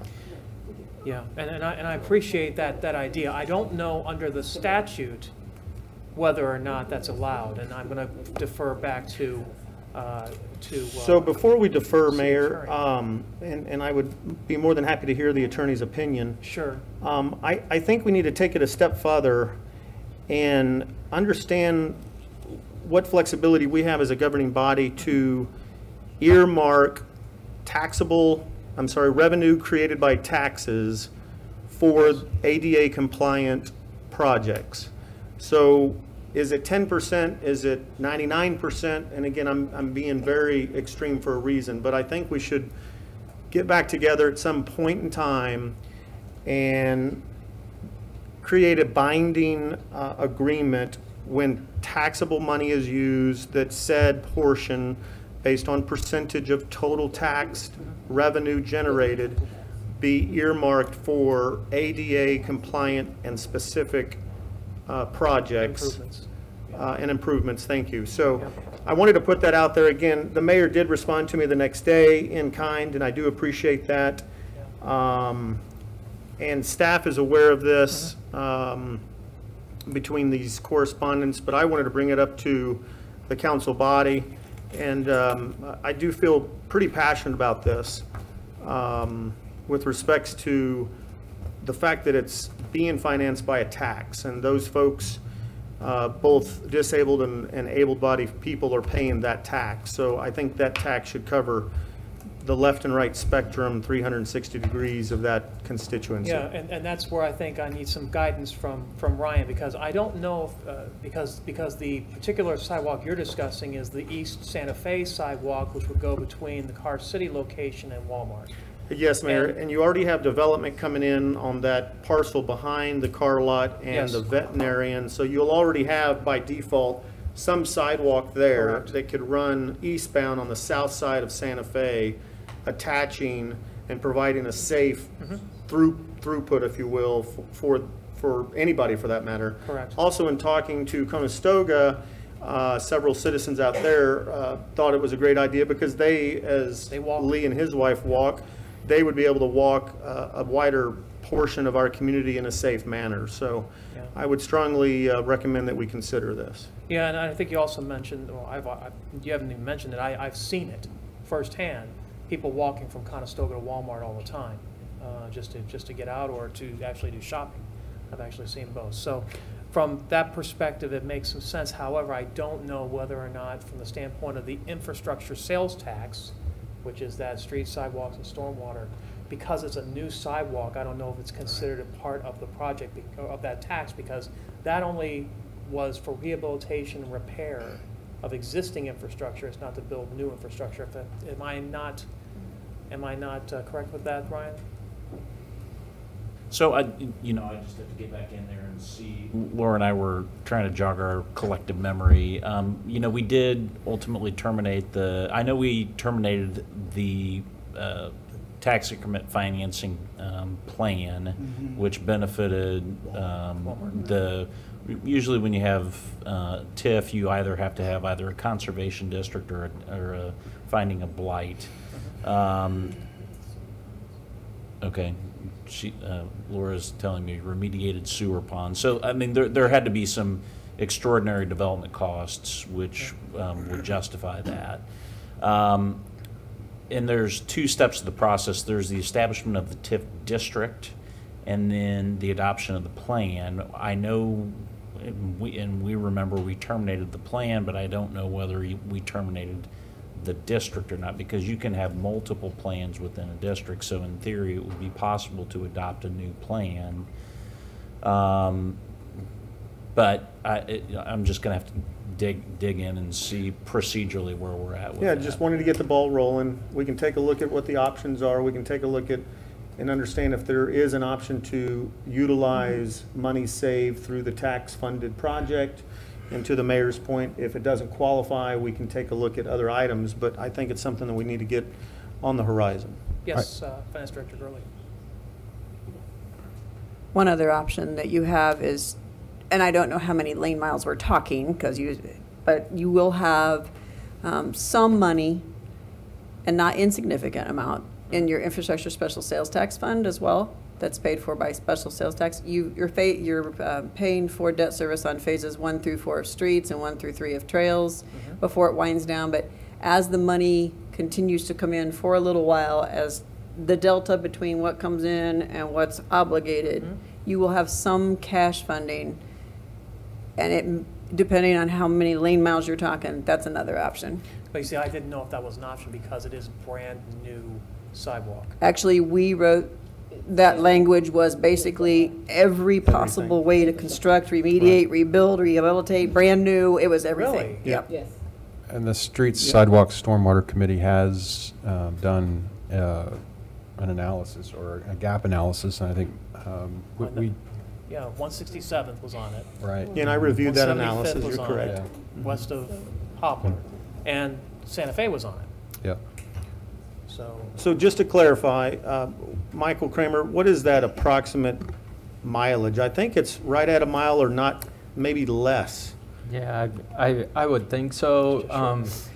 You know, and my concern, first of all, I mean, I see folks walking that to either walking on the shoulder or, you know, where there isn't really much of a shoulder, or walking off in the grass.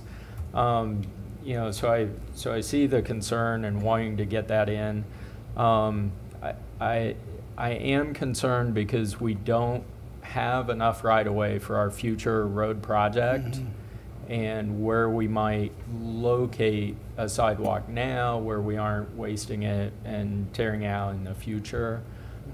It's difficult because it's a rural section, so there's ditches on both sides of the roadway, and you know, it's a lot easier to have sidewalk within your right of way if you can construct that with the roadway and with those future improvements. And as far as the roadway itself, I believe it's in our 5 to 10 year CIE, as it was just up, as it's proposed in the transportation master plan as well. That being said, I would move forward with trying to, you know, look at this along with your other projects and not independently, and see where that falls. And the Streets and Sidewalks did do a nice sidewalk gap analysis with multiple of these locations, and this was very high on that list. As far as projects, and I think some of the others were safe routes to schools, and we're working on one of those projects. And Michael, I reviewed all those, and I also reviewed the gap analysis that you referenced, and by no means am I suggesting that it's a one-off project. I just think that we need to consider all those items and understand if we can accelerate without painting ourselves in a corner and, you know, redoing it. And the other portion of that is just representation and safety. The third portion of that is, as we move forward with some of these tax-funded projects, that we need to make sure that we're earmarking or earmarking a percentage of, or whatever that becomes based on direction, for ADA spends. So it's always good to put it up front than to wait until we're called on. Yeah, so I would just ask with the mayor's input to direct staff to just take a look at that big picture and then boil it down, understanding that this is not a one-off project, but to consider all the others that the gap analysis talked about and maybe prioritize those. That's all I had, sir. Thank you, Randy.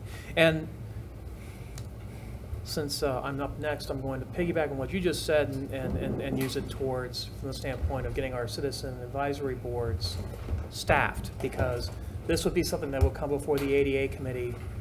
We have not had an ADA committee meeting in many months. I think the last one was like May of last year, I think was the last time the ADA committee met. So we need to have a commitment from the folks in this body that we're going to staff those positions. Okay? We have 2 outstanding, is that correct? 2 outstanding positions? Yes. 3 outstanding positions. Okay. We need at least 2 of those staff so we can have a quorum to meet. And, you know, this is something that ADA would address and needs to address. But we need to have folks that are on those committees. Yes? So I know that personally, both Councilman Gorsick and I have, I think, 2 each for streets, sidewalks, and sewers. Whatever it is. Since we've got a problem filling that committee, and we have a problem filling the ADA committee, have we ever thought about combining the committee? And then at least reducing the number of people we got to find? But because a lot of your sidewalks issues and streets are going to be ADA. Correct, but ADA is not limited to just sidewalks. I understand that, streets, but and stormwater. it could do all of it. do all of 3SA. We did, right? we did discuss it. Because you guys had a joint meeting at one point. Yes, we did. We did discuss it, calling it the Public Works Advisory Committee. Yeah, but again, ADA specifically talks about compliance issues related to not just the, we talk about building codes, we talk about compliance for federal laws. It's more than just streets. And I so understand. we'd have to broaden the focus. And to be honest, I think I think having the ADA committee separate actually creates an awareness amongst the folks in the community that ADA matters. If you say public works, and that's where we're going to be addressing ADA issues, then It's not mattering if they don't meet, because Right. we don't have enough people. I think that's Mark's point. Yeah. Well, I'm trying to get something going. well, for a long time we did have enough people. Well, I understand that, but we don't now. So I think that, well, again, we have a responsibility as a governing body to find folks to fill those positions. I've been trying. Two of them I were know. mine, and I know. I couldn't get people to send the email into Amy when they were like, "Yeah, I'll do it," and then they were like, "I'm busy." I found 2 or 3 for other committees, but I haven't been able to find any for streets or ADA. So, we have 22,000 people in this city. Do we need to put out a communication to the citizens? Danica, have your team get on that. No, I'm asking this. I'm asking this. Can we have Danica I'm asking this seriously. If we're not getting response from our sphere of influence, as small as it may be, then I think we need to widen the circle. So I would say that we probably need to get something out to say, hey, you ever thought of volunteering for committees? Do you have a passion about something in your town that you would want to be a part of to help your fellow citizen? Hey, look, look at that, 2 people right here. We got Kevin and we got the former mayor, Dave Dravetta. I'd be happy to be a part of that. Should we vote him in There's now? a question on, can you serve on more than one committee? Correct, but they're not serving on any committee. No, I just It's a mean different right question. there. Yes. Serve on 2? Yes, you can serve on it. Absolutely. So there you go. You got 3 people right there, guys. Sir, you cannot serve on 2 committees. Oh, You you can serve cannot? on a board or commission and a committee, but you Yes, cannot that is serve on correct. 2 committees. That is correct. But neither. Okay. Yeah. So But if you- we combined it, no, you've been disqualified, Doc. Sorry. But we have 2 though. We have 2 right now. So you see that we just got to ask people. We got to ask people through appropriate channels too. And Sorry, this is my I haven't been beating the. I know you've been beating the drum. Sometimes we got to get a bigger drum. I have a pretty big drum. So, Danica, maybe you and I can talk about having some sort of a mailer go out or an email go out to the mailing list saying volunteer. All right. Secondly, I went to the Billy Sims Barbecue grand opening last week. It's great to have a barbecue restaurant in Gardner again, and got a chance to meet Billy Sims. I believe you were there, and you were there. I was not. You were not there. I was You not. were there. Randy was there. I wish I could have been there. Yeah. I was unable. Exactly, but it was a great time. It was a little hot, but we persevered, and Billy Sims had a great turnout. Over 100 people came out, I think, and that's a small store, a small restaurant. So you can imagine it was a little overwhelmed for a period of time there, but it was great, and I think that they were very happy. Billy Sims was very happy with the. He actually came and was signing paraphernalia and all sorts of things. So.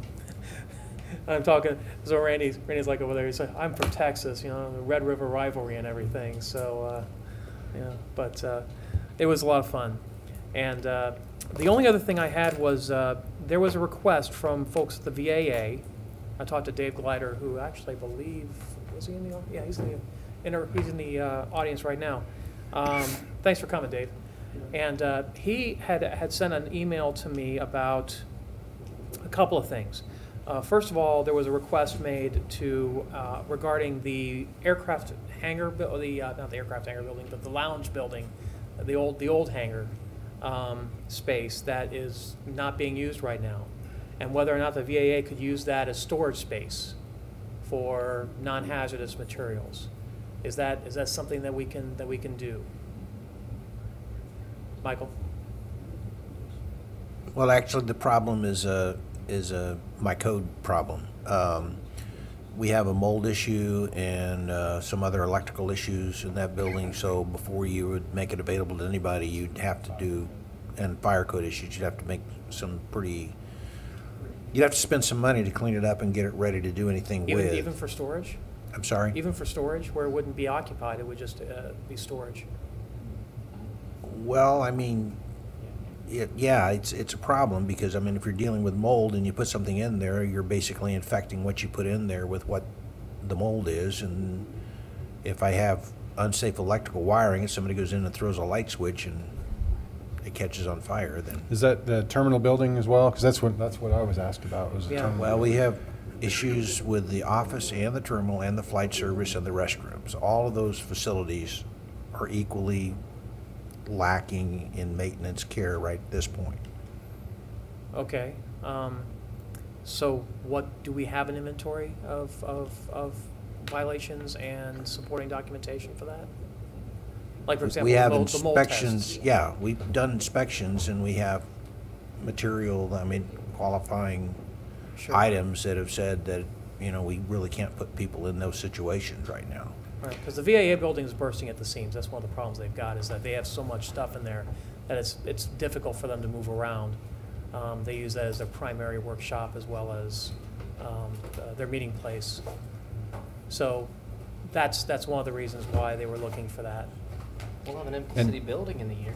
And we also have to consider the fact that we have a building that is not being maintained, and Correct. that is kind of our responsibility to maintain. It's in disrepair, and it's on our dime. Yeah. So, and it's a potential revenue stream. So we have to look at that too.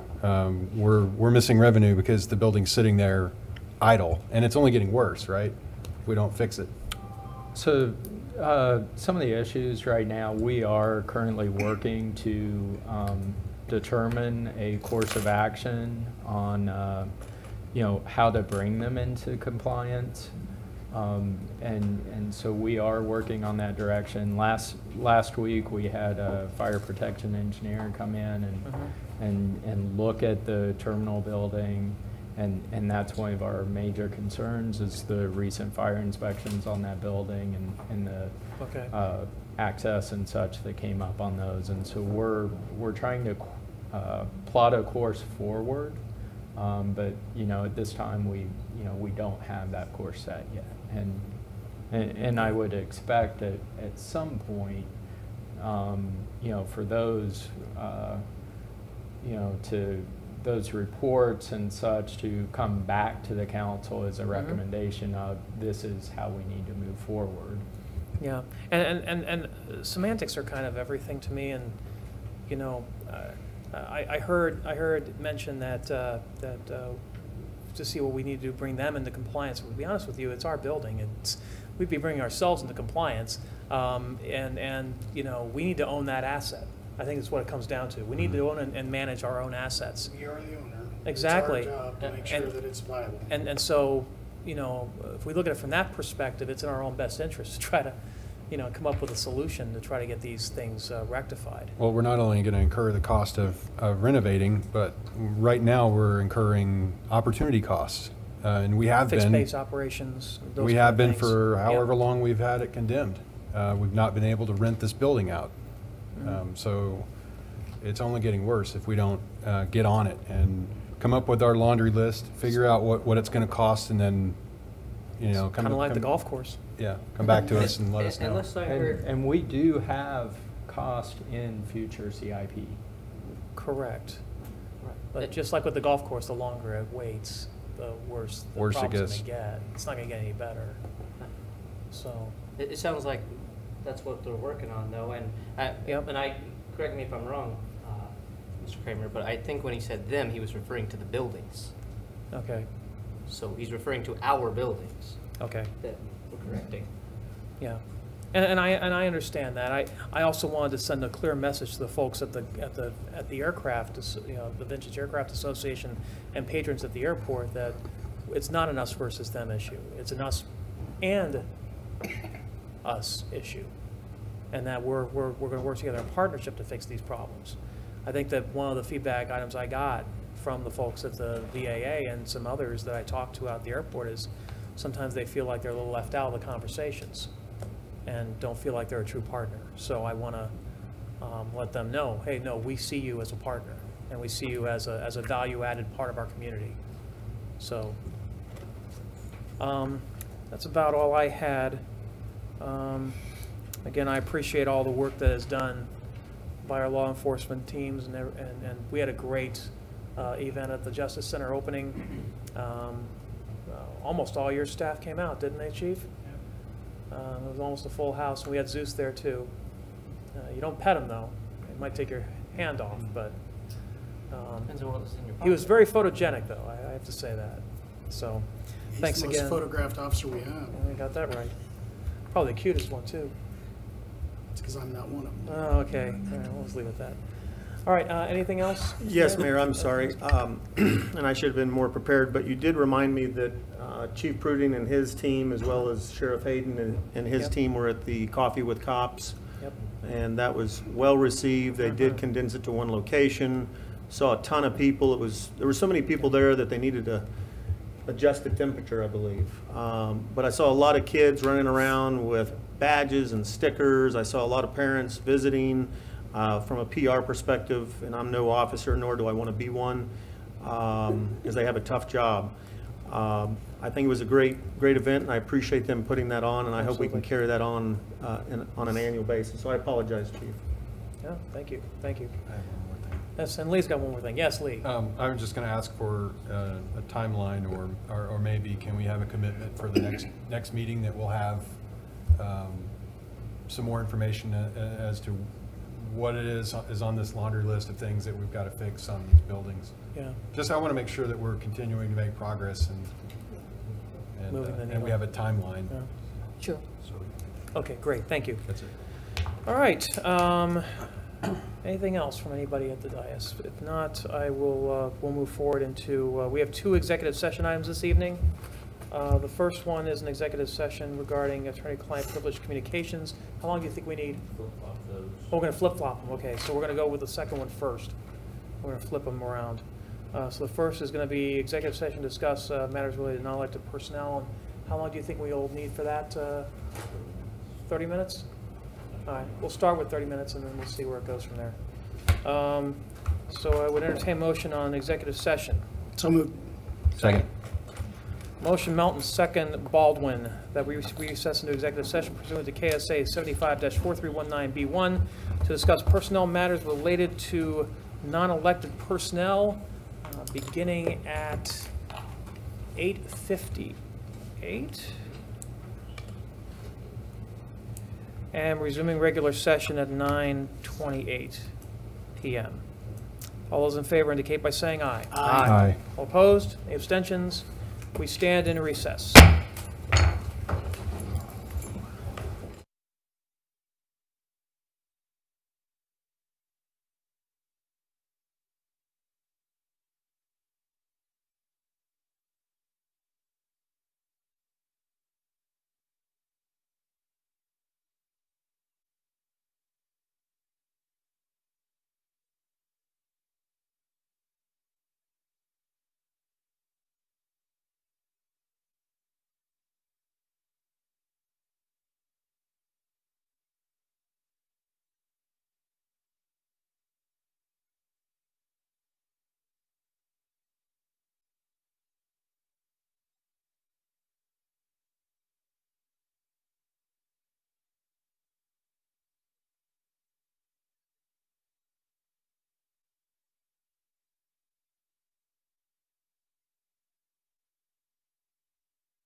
See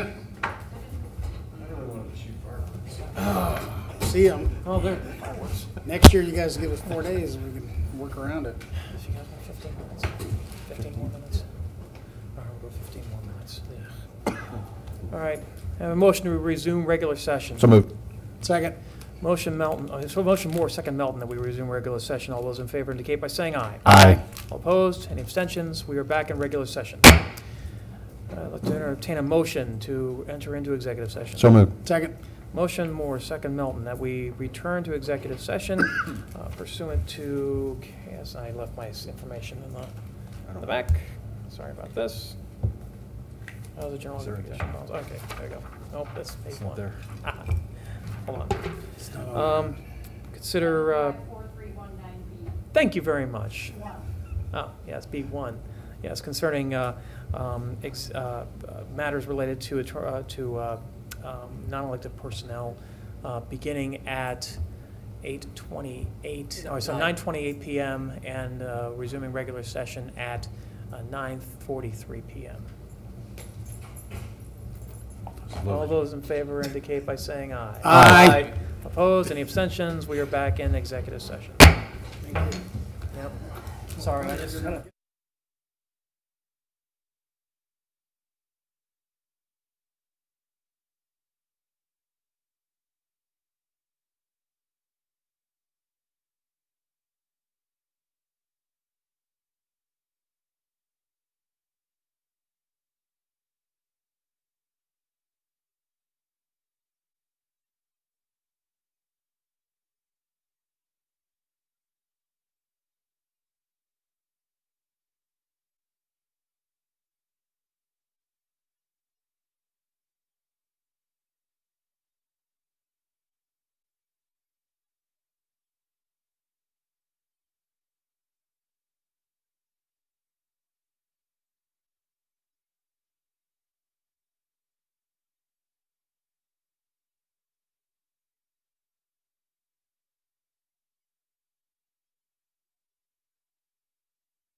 So much fun. I have a motion to resume regular session. So moved. Second. Motion, Melton, second Moore, that we resume regular session. All those in favor indicate by saying aye. Aye. All opposed, any abstentions? We are back in regular session. I will entertain a motion to recess into executive session. So moved. Second. Motion, who was that? Todd. Winners. Todd Winners. snuck in there, man. My goodness. He's ready to go. Motion Winners, second Melton. That we recess into executive session pursuant to KSA 75-4319B2 to discuss matters related to attorney-client privilege communications. Actually, no, we're going to do B1, sorry. It's just personnel matters related to Alex personnel beginning at 9:44 p.m. and resuming regular session at 9:54 p.m. All those in favor indicate by saying aye. Aye. All opposed, any abstentions? We are back in recess.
I have a motion to resume regular session. So moved. Second.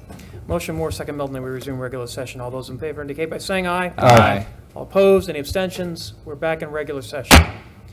We're going to dispense with the second executive session regarding attorney-client privileged information.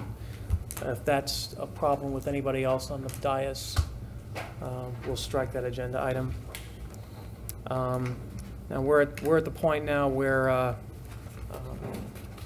think there was the well, actually, did any of the members of the council have anything else to discuss with the governing body? Okay. That being said, I entertain a motion to adjourn. So moved. Oh, You have a motion on the floor, sir? motion fails for lack of a second. Motion fails for lack of a second. Guess what? We were going to discuss. That's what I was asking about. Right, This. yes. Anybody- Oh, I'm sorry. I'd the like to governing introduce. body has to sorry. discuss with the rest My of bad. Okay. So I'd like to introduce a resolution to censure Councilmember Randy Gregorczyk and for the city of Gardner, whereas Councilmember Randy Gregorczyk was elected councilmember during the election of November 7th, 2017, whereas Randy Gregorczyk has failed to follow the governing body's rules of procedure, specifically under Chapter 2, Council Organization and Duties, Section C, Duties of the governing body. The city council members shall, city council members and city staff shall conduct the business of the city of Gardner, recognizing that the stewardship of the public interest must be the primary concern, working for the common good of the people of Gardner. Chapter 3, Conduct of the governing body. Section C, the conduct with the city administrator and staff. The governing body member shall avoid involvement in personnel issues except during city council executive sessions regarding city council appointed staff, such as the city administrator, including hiring, firing, promoting, disciplining, or other personnel matters. Section H, litigation and confidential information. Governing body members shall keep all written materials and verbal information provided to them on matters that are confidential under state law in complete confidence to ensure the city's position is not compromised. Whereas the city council acknowledges that although Councilmember Gregorczyk has a legal right to retain his seat as a council member, he should be aware that releasing privileged information could negatively affect the city and its staff members and the governing body as a whole. And whereas Councilmember Gregorczyk, in his capacity as a sitting council member, should realize that he needs to follow the chain of command and act in the best interest of the city of Gardner and the citizens and the governing body.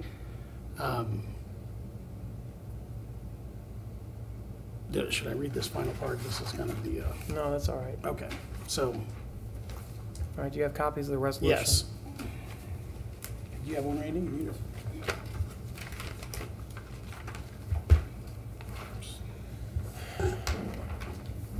Everybody got one? Thank you. What would the resolution number be, City Clerk? 1991. 1991. The year I was married. Great. It's the year I joined the military. All right, so I have 3 copies of this. Do we need a city city clerk? I have 9. We need a copy. Do you have one? I was 9. What about city attorney? Does he need one? So let's city attorney first. What in the world? They're working on the AC. Oh, the AC. Still working on the AC. No, that's fireworks. No, that's fireworks. Fireworks. We thought it was fireworks earlier. Okay. All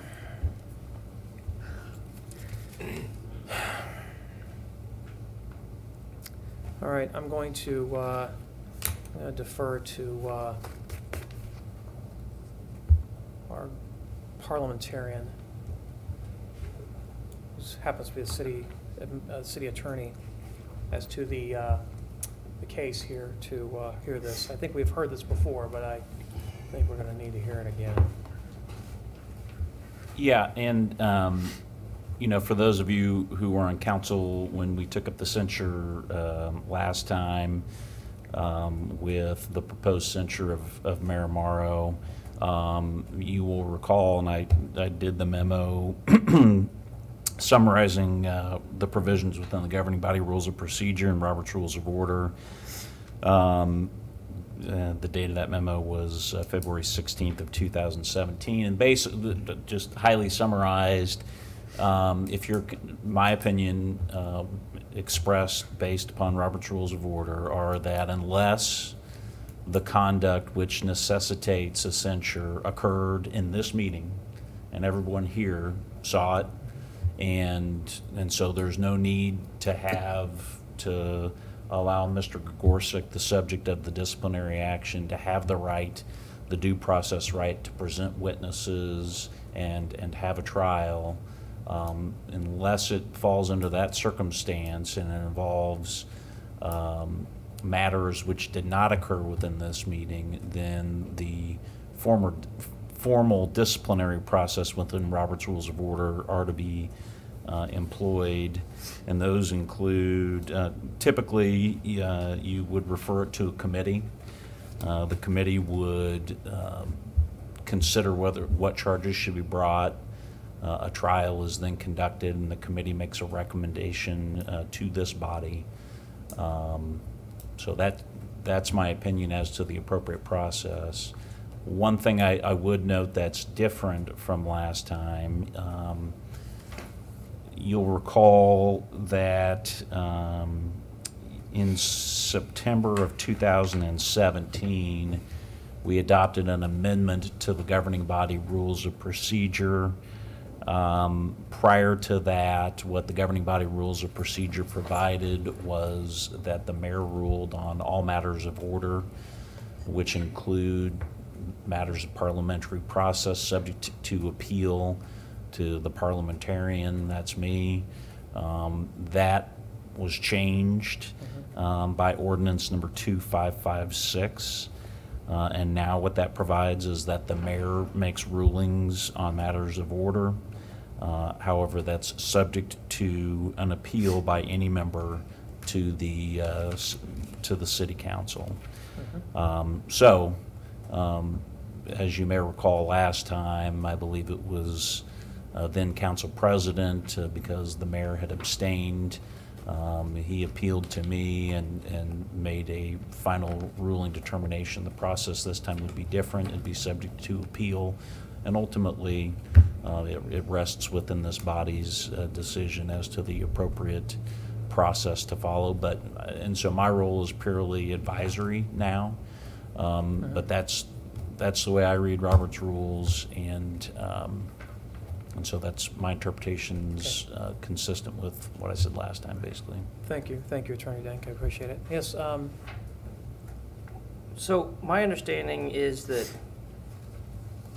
because governing rules of the governing body's rules and procedures doesn't allow for impeachment or a trial or anything of that nature, like you would, if it was a presidential impeachment, that there is that portion that you referenced doesn't exist for us, right? It's just a motion on a censure, and there is no due process. It's just, do we vote yay or nay? And understand this, as he said, it's entirely advisory at this point. I understand that. We're going to dispute that. But if you believe in that, then you are buying into the belief that this body has no authority to discipline Councilmember Gregorczyk, and that the only discipline that can be administered to him is a recall election. Okay. And so statutorily in Kansas, that is the only remedy for misconduct of an elected official. At the local government election is to hold a recall election. That you have no statutory authority to censure. The only basis to take action by censure is by way of Robert's Rules of Order. Correct. Now, Robert's Rules of Order also provides process for expulsion of members, because it doesn't just apply Correct. To anybody. Right, but so your only basis to censure Mr. Gregorczyk is found in Robert's Rules of Order, and this is the process that Robert's Rules lays out if you are going to engage in that action. Okay. And if we engage in the Robert's Rules of Order process, then there's several different layers that can also occur, to your point earlier. Am I correct? Right, I mean, yeah.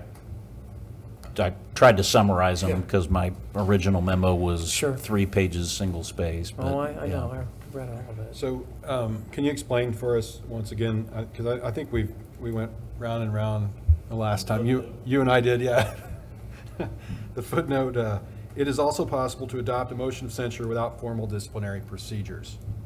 It's an asterisk in paragraph 12, I think. Right. So it's a footnote based on. It's line 12. Okay, so it's subject to interpretation. That what version of that is that? Yeah, and I'm sorry. 12. That's the 11th edition. 11th edition.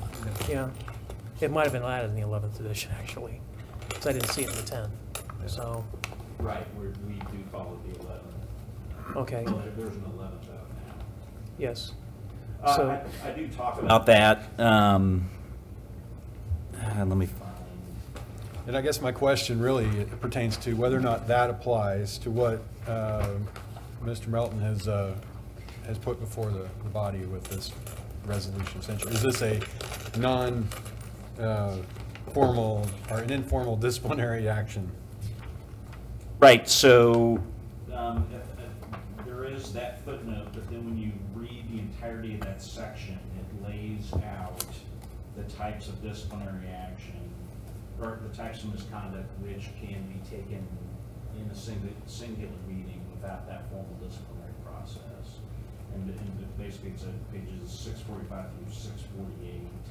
And I talk about, again, it's my interpretation as to that if the misconduct didn't happen today in this meeting, and so we don't have to call witnesses because you all were here and you all saw it, that if it occurs outside of this meeting, then you're supposed to follow that process.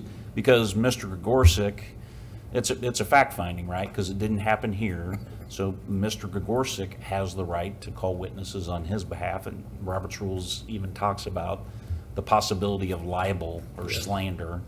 And so he's got due process rights to defend his good name. Well, based that it's because it's because of what it was, how do we handle that with witnesses? Well, the thing is that, yeah, I mean,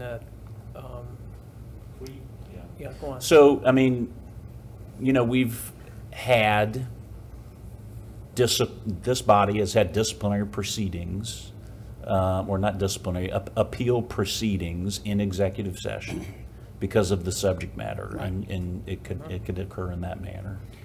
And I just want to clarify, Ryan Dink, that the rules note the risk that to make any of the facts public may constitute libel in accordance to Robert Rules of Order.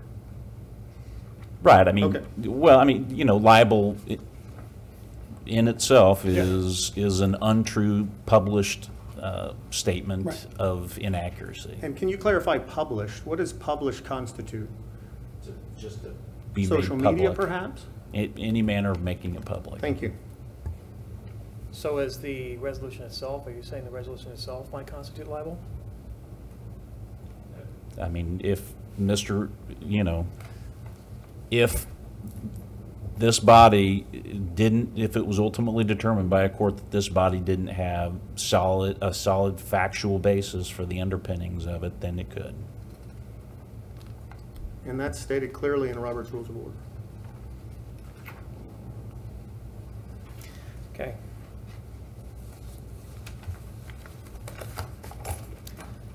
Well, one other question, Mr. Ray. Yes. So if we're basing everything off Robert's rules, then correct. That also still means that the chairman and the proposed censured are not eligible to vote? Well, the chair I don't think is ever eligible. I don't think the chair votes. But does that mean Mr. Gregorczyk does not get to vote on this as well? No. So I'm pretty sure if you're being censured, they're available to be in the discussion, but they're not available to be in the vote. I've seen it both ways. I've looked online. And I'm trying, does that mean he gets to vote or not? So what Robert's Rules, there is a provision of Robert's Rules that talks about, and I'd have to find that. There is a provision of Robert's Rules that talks about conflicts of interest, but it would take me a minute to find it. It's all right. Don't worry, because the fireworks are done for tonight, so you're good. Yeah, we got all the time we need. They're not done yet. And if it's governing body, is the mayor a part of Yeah, that? the mayor's a part of the governing body. No. Well, no, but you're so. There was the legislation that was passed this spring that expressly delineated what would be my position as a member of the governing body. And in our definition of governing body, within our governing body rules of procedure, I do not vote on all matters related to the governing body, because that's a very broad definition. But this is you all have resolved this in a manner by ordinance 2556 that we don't have to even tread on that, because the mayor decides the questions of order subject to an appeal by any member to the city council.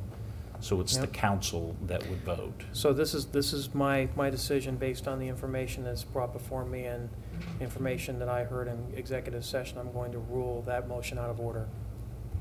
Thank you, sir. Okay. You guys can wish to appeal if you'd like, but I'm ruling it out of order. Okay. Yeah. You got a gavel? I make a motion we adjourn, sir. I entertain a well, we still have to have motions out of order, so it's out of order. Make a motion to adjourn. So moved. Second. Motion, Gregorczyk, second. More that we adjourn. It's too late. All those in favor indicate by saying aye. Aye. All opposed? Any abstentions? We're adjourned.